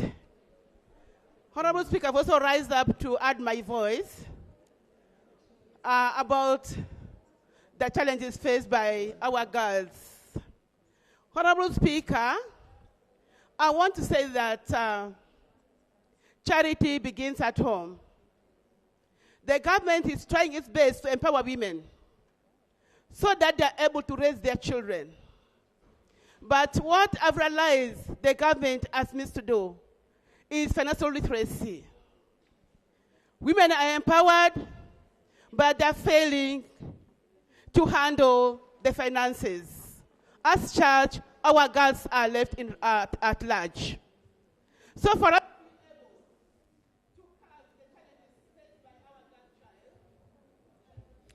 thank you. The other one, the honorable, please. Thank you so much, Madam Speaker. Thank you, Honorable Speaker. Thank you so much, Honorable Speaker. Honorable Nakiru. Honorable members. Honorable member, please proceed. I'm Honorable Nakiru Kevin Hilda, and I'm representing the voiceless of youth in the district council, that is Nablatuk district. And I'm here speaking for the behalf of the girls in Karamoja sub-region. I liked the motion which was moved on education, I remember way back when some of us joined school, there was a school feeding program by World Food. But these days, this has brought the low enrollment of the girl child in the school. But we are now appealing to government, if there is a way they could make a contract still with the World Food Program to extend at least 2 meals for these kids in school. Because currently, it is only 1 meal per day, and if you go monitor these schools, trust me, you will not get these girls at school. And this has really brought, when it comes to sharing of the national cake, you don't see Karamo Jones rising up. There are only few, and that is the Honorable...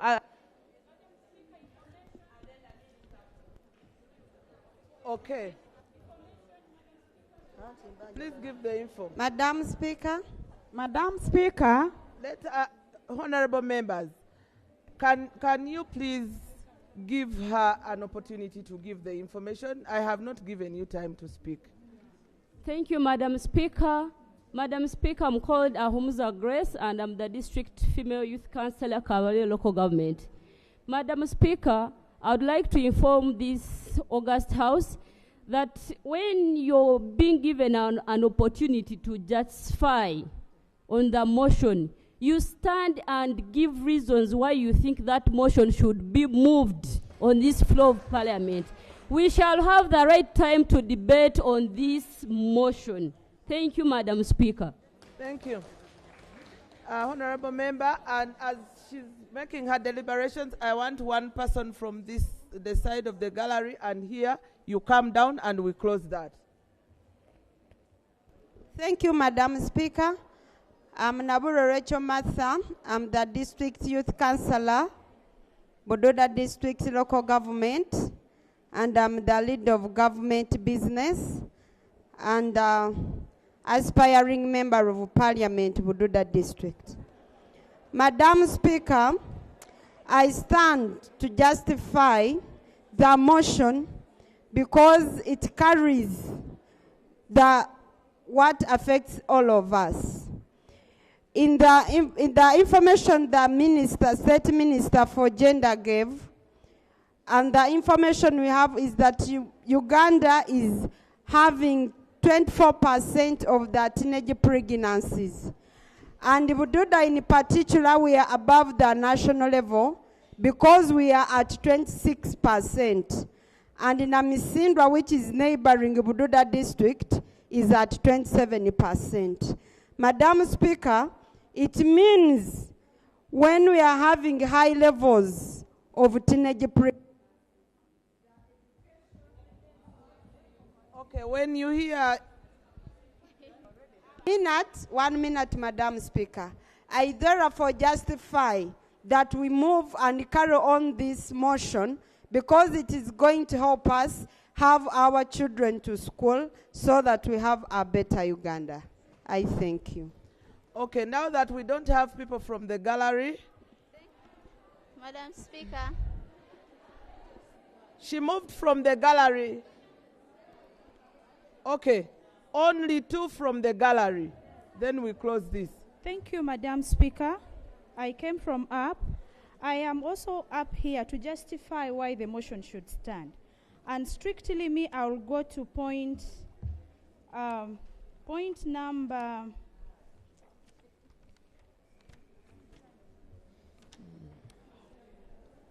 Point number 4. Point number 4, that talks about government introduction of mentorship programs. Madam Speaker, I want to talk about more especially the schools that are in rural places.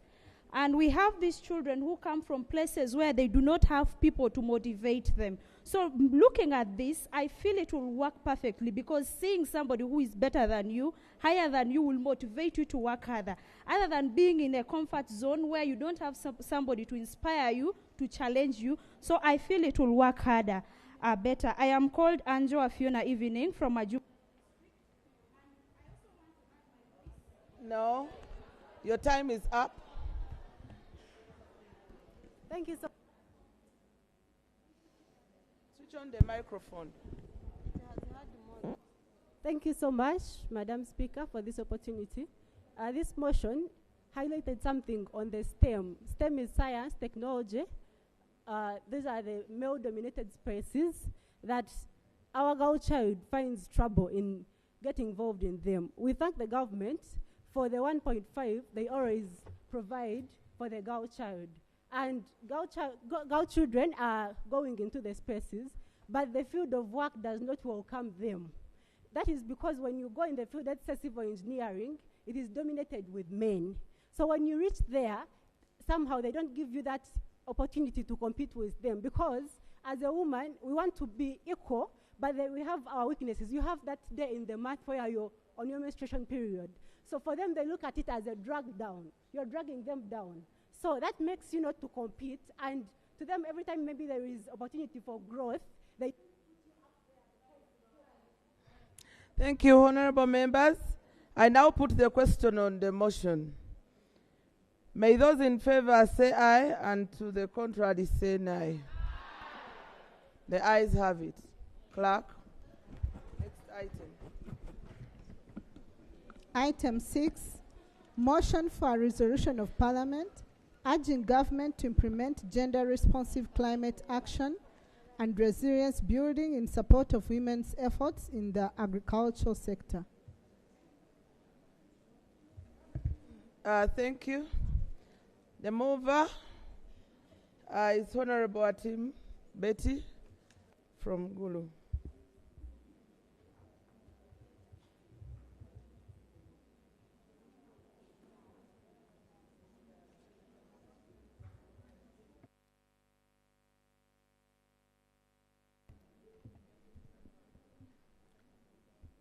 Thank you, Madam Speaker. The honorable members in the House, women leaders and honorables in the House. Madam Speaker, I rose up on the matter of moving a motion on the floor of this Parliament. Motion for a resolution of the Second National Women Parliament urging government to implement gender-responsive climate change, action and resilience, building in support of women efforts in the agriculture sector. I move this motion under the Rule 56 of the Rule of Procedure. Whereas Article 39 of the 1995 Constitution of Uganda guarantees every person the right to a clean and healthy environment. And whereas Article 33(2) of the Constitution mandates the state to provide, facilitate, and opportunities necessary to enhance the welfare of women to enable them to realize their full potential and advancement. Aware that the National Climate Change Act gives force of law to the United Nations Framework Convention on Climate Change, the Kyoto Protocol, and the Paris Agreement. Under Section 3C, the purpose of the Act is to enhance the ability to adapt to the adverse impact of climate change, building climate resilience, and develop a mechanism to enhance low greenhouse gas emission. Further, aware that Uganda commitments under international and regional framework, such as the Paris Agreement, the UN Sustainable Development Goals, SDGs, particularly Goal 5 of gender equality and Goal 13 of climate action, the African Union Agenda 2063, and the UN Framework Convention on Climate Change, UNFCCC, emphasize the importance of gender-responsive climate action. Considering that women play a vital role in Uganda's rural agriculture sector and contribute a higher than average share of crop labor in the region.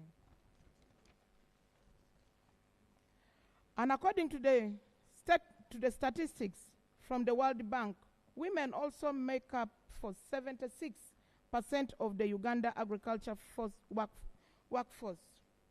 Concerns that climate change poses significant changes to agriculture,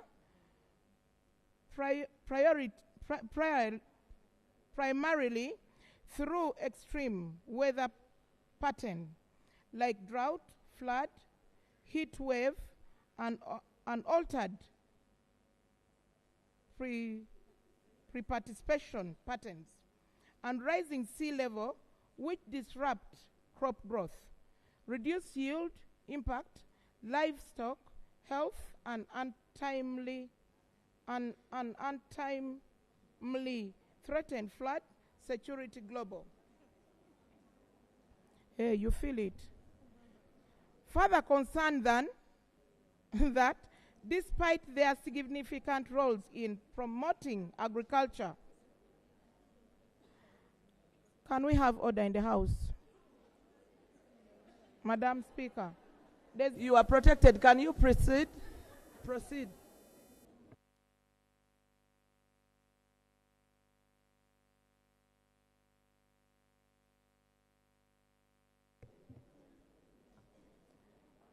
Government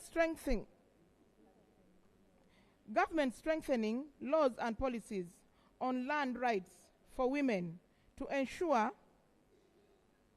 equal access to land and credit facilities for women. Government strengthening the implementation of the National Climate Change Act and climate adoption technologies of women. Government implementing climate smart agriculture programs targeting women, ensuring access to drought resistance, crop irrigation system, and agroforestry. Number 5, government development, a national gender responsive framework for climate resilience, ensuring that climate adoption and mitigation strategies prioritize the needs of women and vulnerable communities.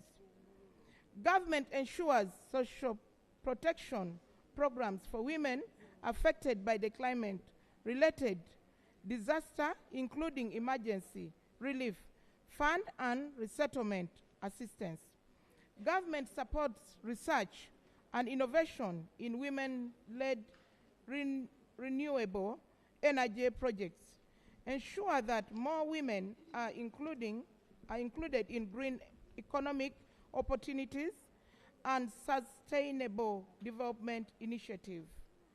And all government agencies, local authorities, private sectors, stakeholders, and civil society organizations work in collaboratively to strengthen gender-responsive climate action. Ensure that Uganda climate resilience efforts are inclusive, sustainable, and equitable for all. I beg to move the motion. Thank you, Honorable Member. Honorable Betty, I now invite Honorable Jumia to second the motion. Thank you so much, Right Honorable Speaker. I first of all congratulate you, thank the Right Honorable Among for this invitation and for this rare opportunity, and also thank honorable members for attending this session. I've risen to second this motion. I really urge government to implement gender-responsive climate change action and resilience building in support of women's efforts in the agricultural sector. Honorable Speaker, I beg to I beg to justify because I may not. Is it in order? Yes. Yes, I've moved. I can Kindly justify. and we yes, go. I beg to satisfy. To justify. Okay. Right, Honorable Speaker and honorable members in this August House. I really second this motion and really thank the mover of this motion because of 3 reasons. First of all, Uganda being an agricultural-based economy, I really support that government intervenes in the climate change. Another reason is that, it's already mentioned, is that women make the big percentage of the workforce in the agricultural sector. So I really urge government to see that it intervenes in the climate change. Another reason, and the last one, is that because we have unpredictable weather in Uganda, we all see the dry spell. We used to have 2 seasons, 2 rainy seasons, but now the dry spell can take over and we have only 1 rainy season. So this is why I stand here to urge that government implement gender-responsive climate change action and resilience building in support of women's efforts in agriculture sector. Thank you so much. Thank you, Honorable Jumia. I thank you. And we are running out of time. I want now to put the debate on the motion, and it is now open. I'm going to get 3 people from this side, 2 people from here, and 3 people from here. 1 person from here and 1 person from here. So, the 3 people, I'm giving you the numbers now. I would really want us to give an opportunity to people who have not talked, because it seems everybody will want to make a contribution in this August House. If you have not talked, you put your hand up. She has not talked. That is 1, 2, 3. That side is gone. Okay, let us begin with this side. Then I'll come here and go here. Thank you so much, Right Honorable Speaker. 1 minute. Thank you so much, Right Honorable Speaker. This is Vicky Namugobe, representative of the National Youth Council, of the Female Youth Council in Sironko District. So basically, I come from a region that is prone to disaster, and that is the Elgon region, and we always have the disasters that are hitting the landslides in Bududa and in places that are usually affected. So as a person representing the youth, usually the government comes in to intervene and give us this, I call them placement centers, where people can go and take refuge. But then you find that the social structure is not adequate for us, because they are displacing you from a place where you have grown and lived for years and taking you to a place where you're going to settle, but with no other priorities or no other solutions for us. And yet women, we are the caregivers. Women, we are the people that produce and do a lot. So as we move the motion, we are requesting and urging the government that it should put into consideration alternatives for women who have been agriculturalists, and they are being moved from a place that is more fertile to a place that is infertile, in order to find solution on how they can be able to survive and be empowered. Because if they are not empowered in those places, the concept of gender disparities and inequalities will still persist, because there is no hope for them and there is no space for them. Thank you so much. Thank you. Number 2. Thank you, Madam Speaker. By name, I'm Naksita Hope Phoebe, a youth councillor, Butewo District, mainly known as the Nkolela Kidas.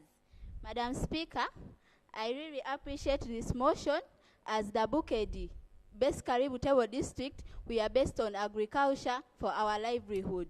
We are based on cassava growing to facilitate the families leading to poverty. Madam Speaker, I really appreciate this motion.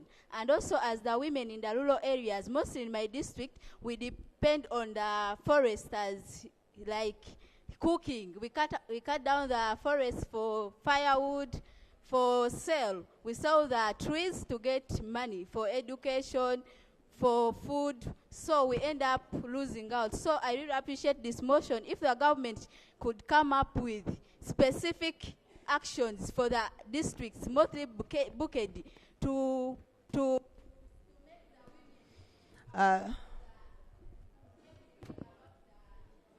time out. Your point is noted. Black and white. Thank you. Thank you, Madam Speaker. My name is Tuna Masko Jacqueline, District Youth Member, Kabade District. I second the motion, mainly number 4, about agricultural programs. Women in the house, can we all participate and grow fruits? Because fruit trees are not easily cut. But when you grow trees, you find you're putting them in timber, firewood. But when it's fruit trees, they can keep producing the what? The fruits, and we get vitamins for our health. Okay, thank you. We are going here. Honorable members, we are going here. Madam Speaker, they took me over. That is the reality. Thank you, Mr. Speaker. I pray. I will come back to you. Can we give her an opportunity? Thank you, Mr. Speaker. Madam Speaker, my name is Sarah. I'm speaking on behalf of the people of West Nile. I am a young farmer and a very young, brilliant girl. When you look at the 4th resolution that we are putting to the government on the programs targeting the women, we are in a region where people are not so much economically empowered. Looking at these irrigation systems, we are going to urge the government to put a lot of inputs to ensure that women are empowered in order to access these irrigation systems, because with our high population of people of West Nile, the lands are not enough. We are also going to urge that as we try to implement the 2nd policy, that women should be entitled to have lands. The cultural leaders should ensure that women... Can the honorable members sit when someone is debating? The rest can sit. You cannot all contribute at the same time. Can you please sit? Can you please sit? I'm here. Please go ahead. After that, I'm coming. Thank you, Madam Speaker, for giving me the opportunity. I'm by the name Sangombeti. I hail from a region, northern, and took a district. We are bordering Karamoja. Madam Speaker, for long, there has been issue of deforestation. And in point 7, I want to say thank you for the move of this motion. We shall realize that we are all mothers and we use charcoal for cooking. But what I am urging government to do, before they ban out the issue of charcoal, let government get a mechanism how we can really use firewood or maybe the tariff electricity, because honestly speaking, when you move in rural areas, that is what they use. Basically, it's firewood, not electricity, or else can government have another options of... Okay, thank you. I'm giving whoever has not talked, you've not talked one. The gallery, I want you, and you can be coming down, but now I'm on this side. Number one, if you have not talked. Number 2, honorable member, and number 3 is here. Number 3 is here. Number 1, number 2, number 3. But we are on this side, honorable member. Thank you, Right Honorable Speaker. Number 1 is here.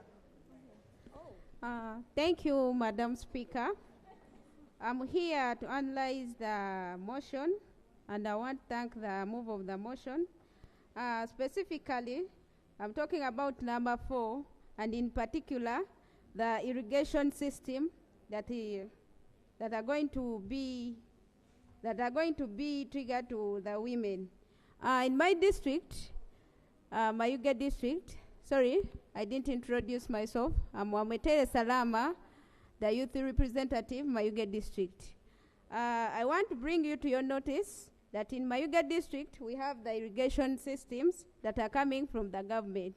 And these systems, they're co-funded by the government, but then the co-funding is high. So if this system is to be improved or to be, I think the co-funding should not be high. Okay, number 2 is where? Number 2 is here, and number 3 is there. Thank you, Right Honorable Speaker. My name is Sarah Nyamatoli, representing youth in Bunyangab District. I work as the Deputy Speaker. Right Honorable Speaker, I would like to talk on number 6. Those are disasters. We all know that Bunyangabu last year was affected by disasters and we lost lives. Right Honorable Speaker, I pray let the government at least look at our people. Let those people be resettled. Those people who are still in those hilly areas, the likes of Katev and Chamkube, really those people suffered last time. And let the government not look at food only. Those people are still affected by health-wise. So we still need the lives of our mothers and the young children, the likes of girls. Thank you very much. Okay. Number 3.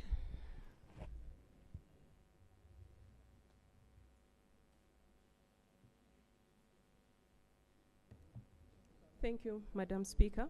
I'm Birungi Shadia from Busoga region, precisely Iganga.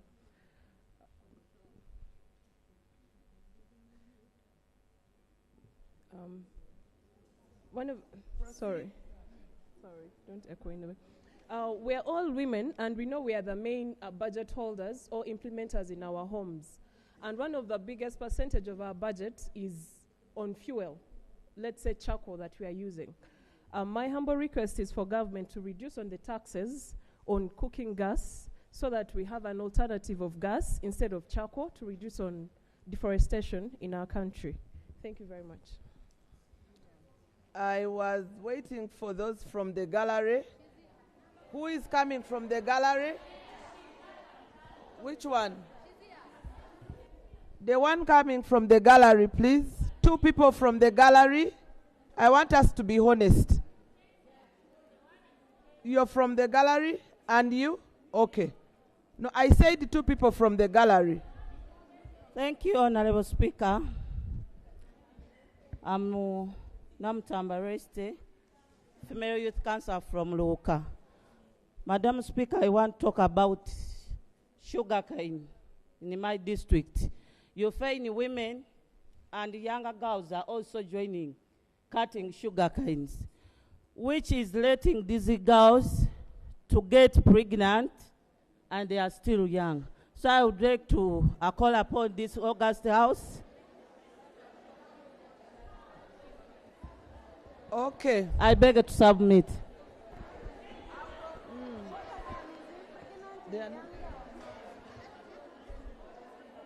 Okay, the one from the gallery. Okay. Thank you, Madam Speaker, for giving me this chance. I want to put my voice on the climate. Your names? Women in Climate. Can you introduce yourself? By names, I'm Adokotedi, Female Youth Councillor from Madokolo District, speaking on behalf of the women of West Nile. For the issue of climate, first of all, our women in West Nile, most of them use firewood, not even charcoal, and which also contributed a lot to the destruction of our environment.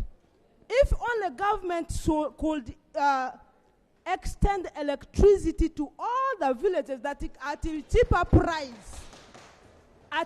price, it's going to help and improve on our environment, and then it's going to help us to the issues of climate will not be it's not going to be a challenge to our country.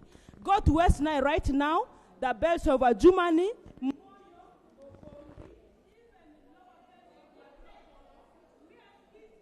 Very, very high.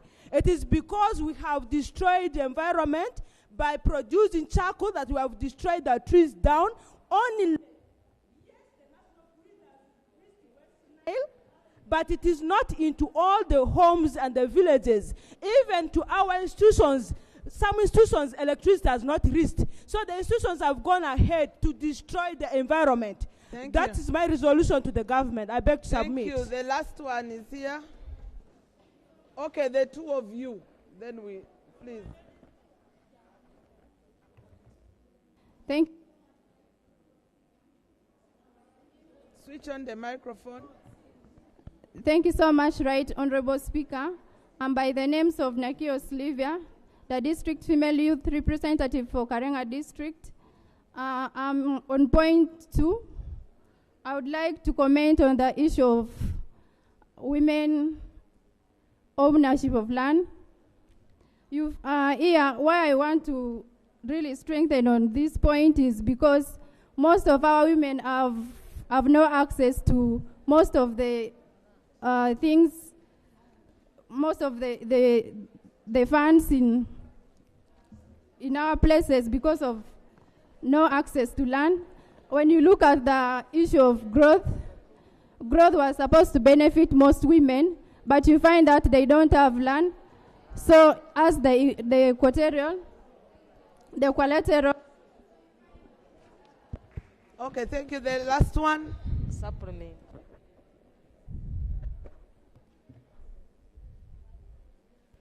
Thank you, Honorable Speaker. I am a youth councillor, Kabong District.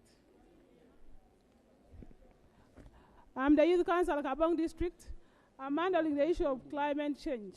Really, for us in our district, banning charcoal is really the highest thing we do in our district. Why? The government is not helping us. I was like, the government should what? Should give some training on how these people should improve on cutting these things of trees. And secondly, the issue of climate change. Sometimes in Karamoja, rain comes seasonally. I was like, if the government can help us in irrigation systems. Okay, thank you so much, honorable members. I now put the question on the motion. May those in favor say aye, and to the contrary say nay. The ayes have it. Clerk.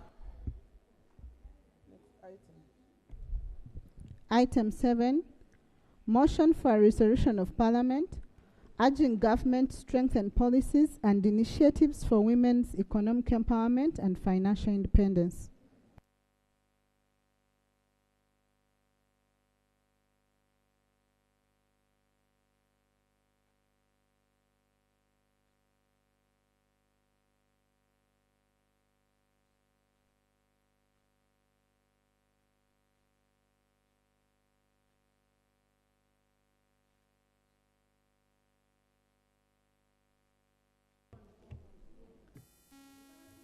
Put on the microphone.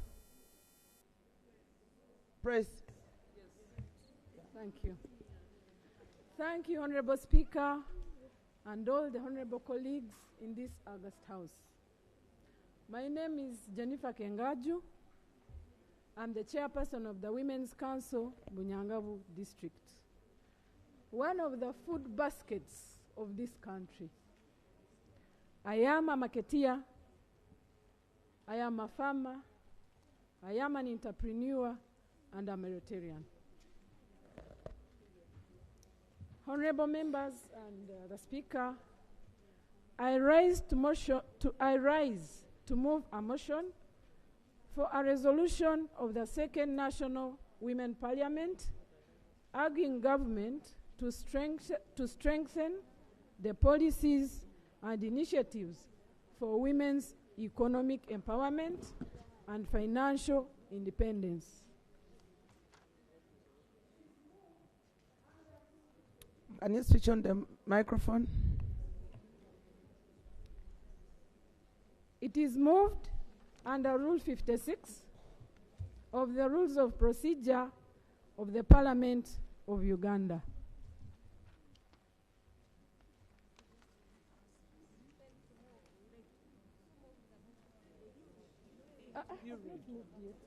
Can you proceed?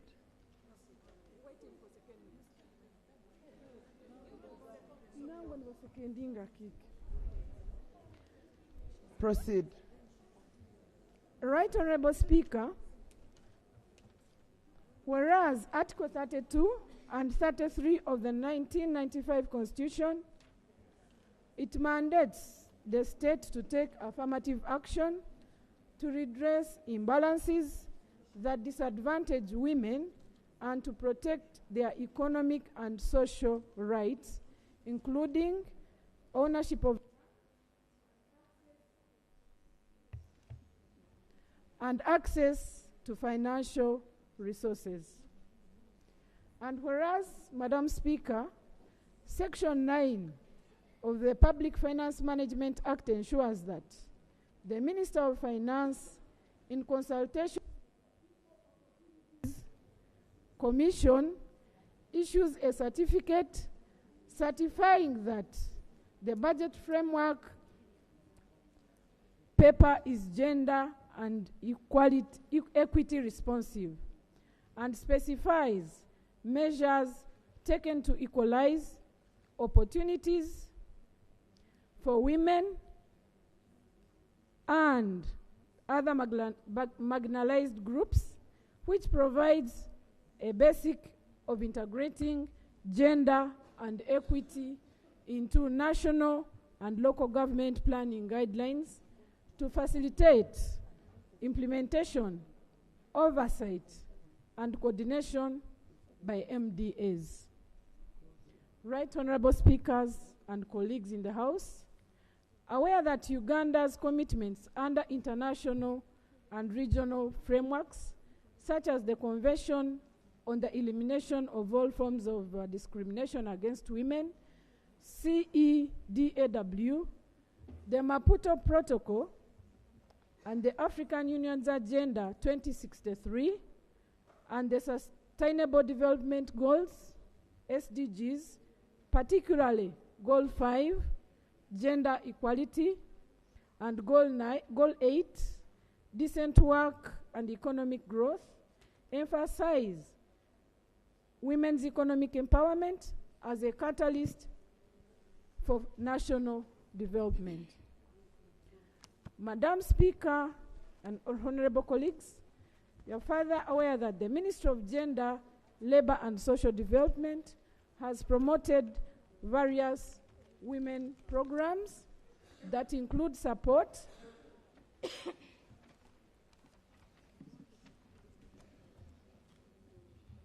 to women groups in wealth creation through the Uganda Women Entrepreneurship Programs, WEP, aimed at improving access to financial services for women and equipping them with skills for enterprise growth, a proposal to integrate 30%, which aims at increasing household income and the generating growth opportunities and the productivity of women enterprise grow, which aims at increasing access to financing businesses.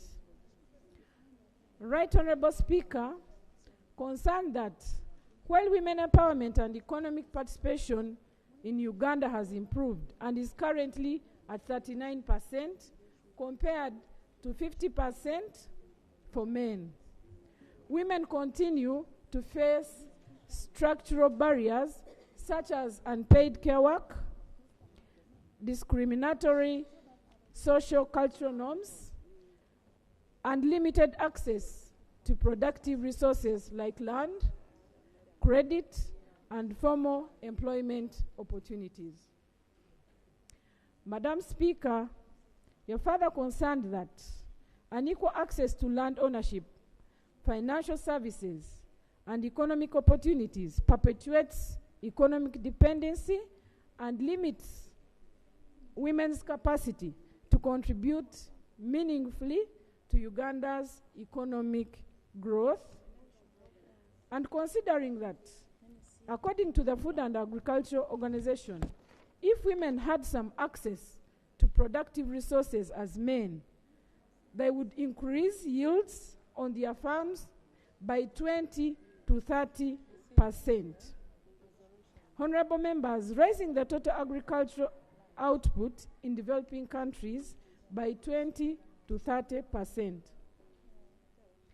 Output in developing countries by 2.5 to 4% is such an increment in food production, which could lift 150 million people out of hunger.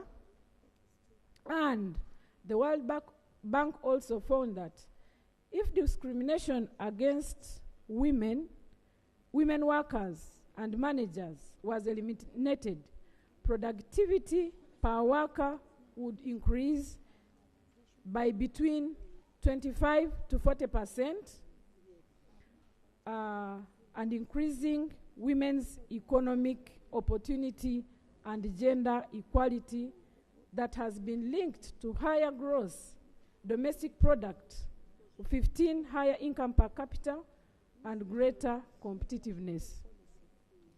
Madam Speaker and the August House, cognizant of the fact that economically empowered women have more contribution to their families, societies, and national economies, and women provided with skills, resources, and equal success to economic institutions are a bedrock to prosperity for themselves, society, and this contributes to the national development.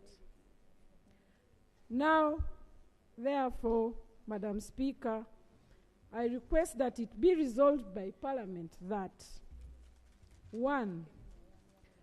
Government ensures that at least 30% of government procurement contracts are allocated to women-led businesses. 2, Madam Speaker, government expands access to credit and financial resources for women, including low-interest loans and direct funding for women's village savings and loan associations, VSLAs. Madam Speaker, number 3, government spearheads reforms of laws and policies to guarantee protection to women's rights, access to land, and abolition of cultural practices that hinder women's emancipation. Madam Speaker, number 4, government increases the budget allocation for the National Women's Council and women's entrepreneurship programs, including strengthening initiatives such as the Uganda Women Entrepreneurship Programs, enriching women to rural areas. Number 5, Madam Speaker, government introduces social protection policies and reforms aimed at alleviating the effect of rendering unpaid work to the productivity of women in employment, whereby women work 24/7. All government institutions, financial bodies, private sector actors, and civil society organizations work collaboratively to ensure that women's economic empowerment remains a national priority, leading to sustainable development and conclusive economic growth, as the women are the backbone of the nation. Right Honorable Speaker, before I move, I appreciate the government and Parliament for putting the women or female agenda on the agenda. Madam Speaker, I beg to move, and I also beg to lay on table. Thank you, Madam Speaker. Information. Thank you.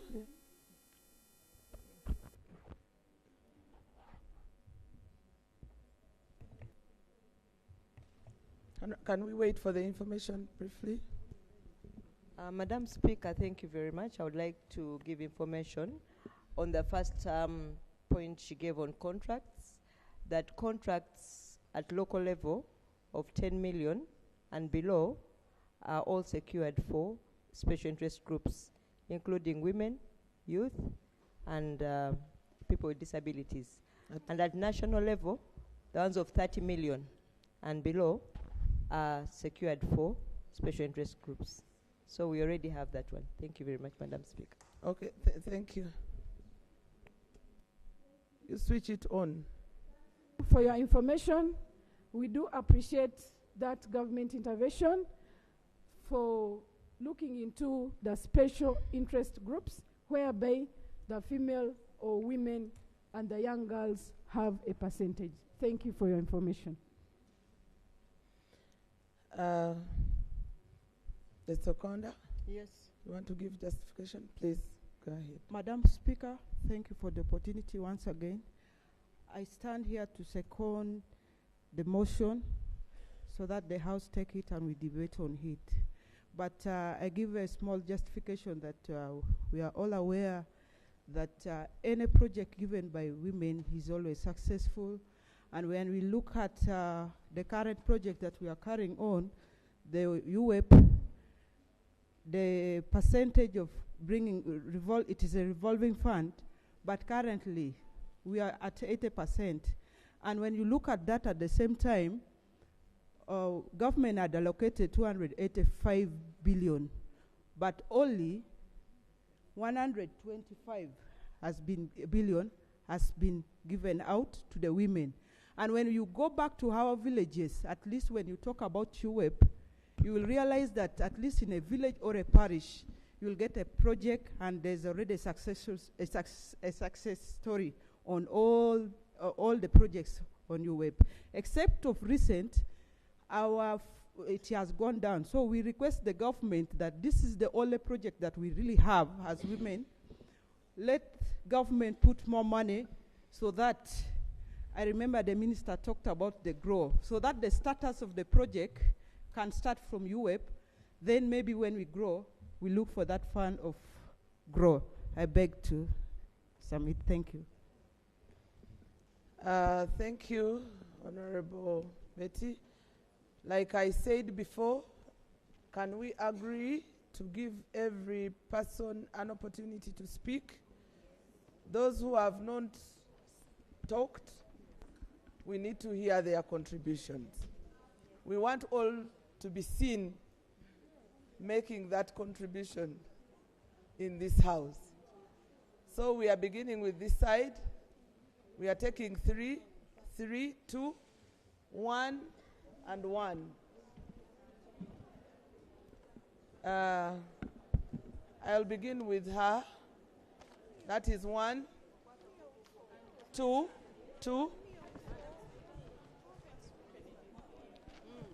3. Then we shall go there.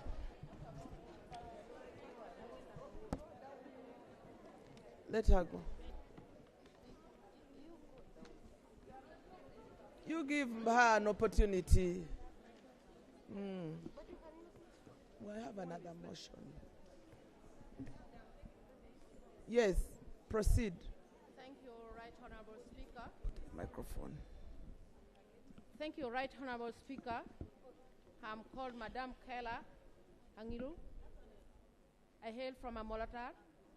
This is a district which is surrounded by water. The local community you are talking of, I hail from there.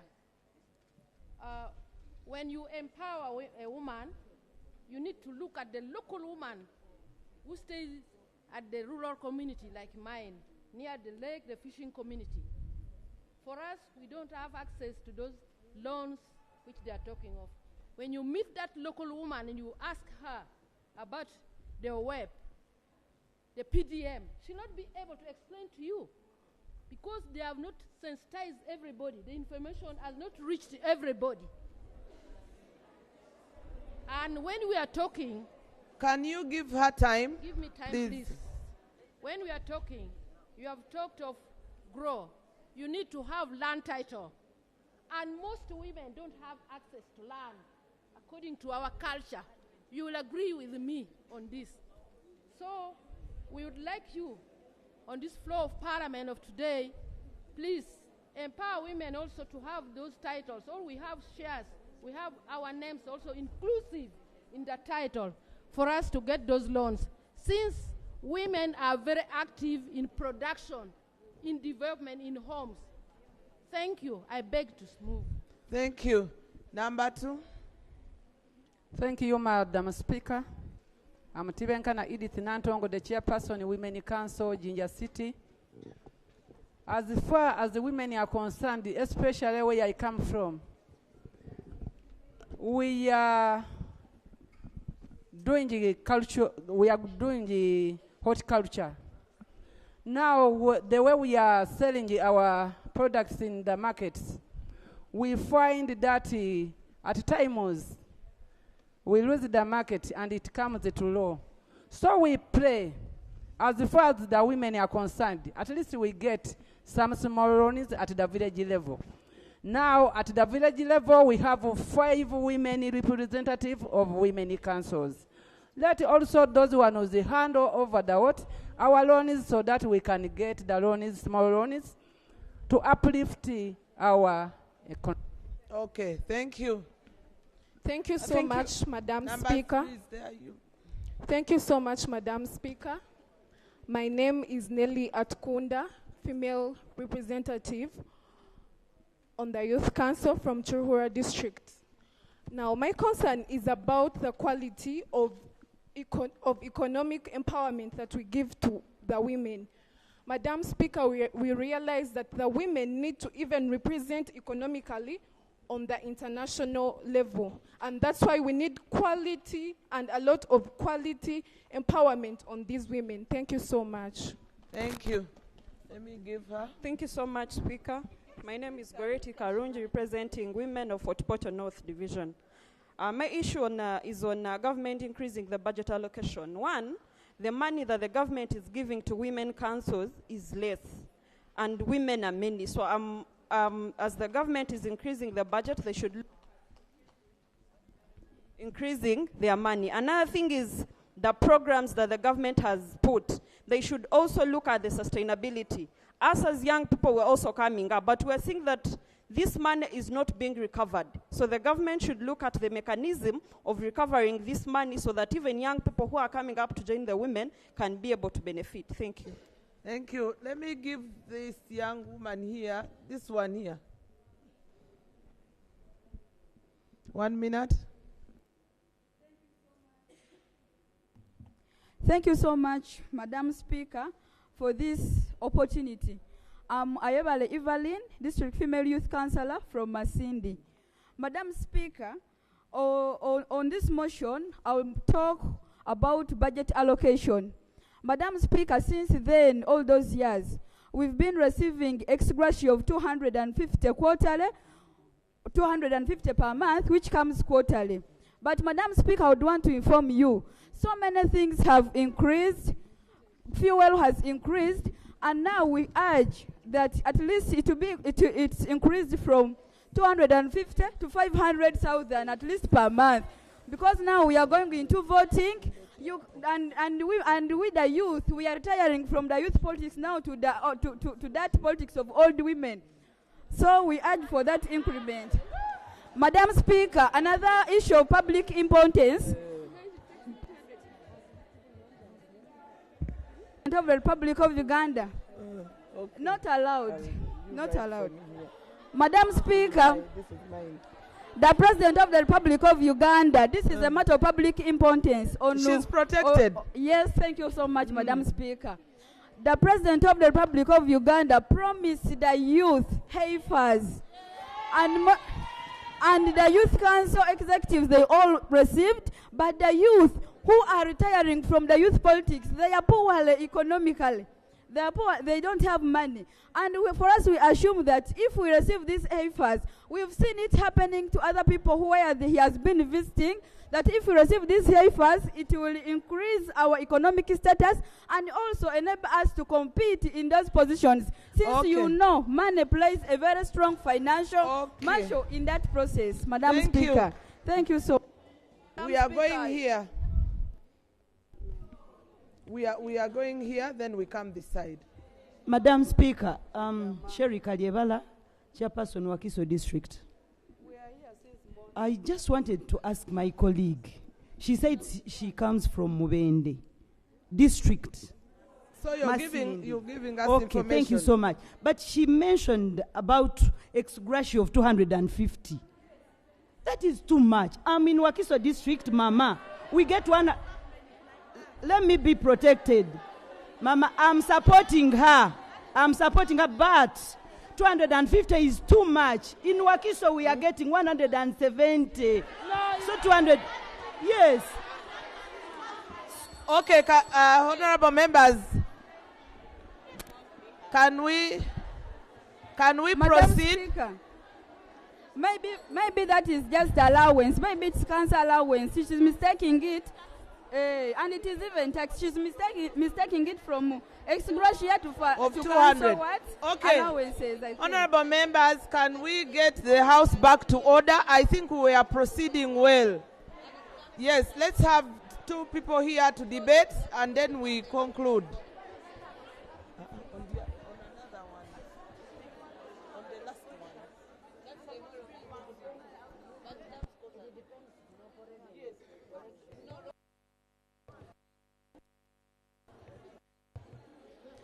I'm so humbled, Right Honorable Speaker. My name is Helen Flavia Nagawa.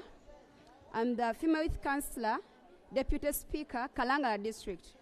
I had 3 points, Right Honorable Speaker.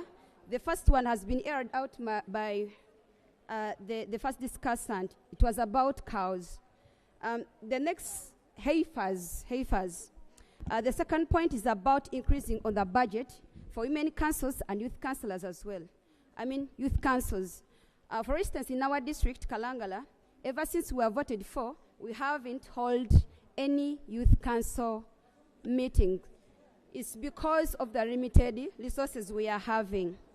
The thing as well, Right Honorable Speaker, is about upholding Article 26 of the Constitution that gives right to own property, regardless.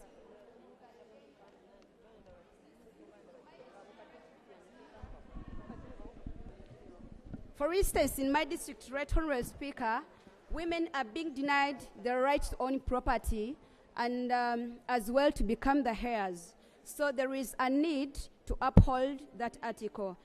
Without forgetting, the President promised youth councillors heifers. Right Honorable Speakers, we need our heifers. Thank you so much.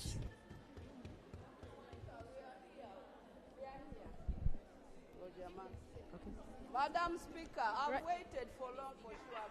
Right Honorable. We are done. We shall come back this side, but now we are going to this side. Yes, you proceed. Right Honorable Speaker, thank you so much for the opportunity.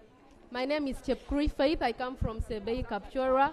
And in Sebei, we have a number of challenges. I wanted to talk on the time of education. We have so many challenges, but that is a gone case.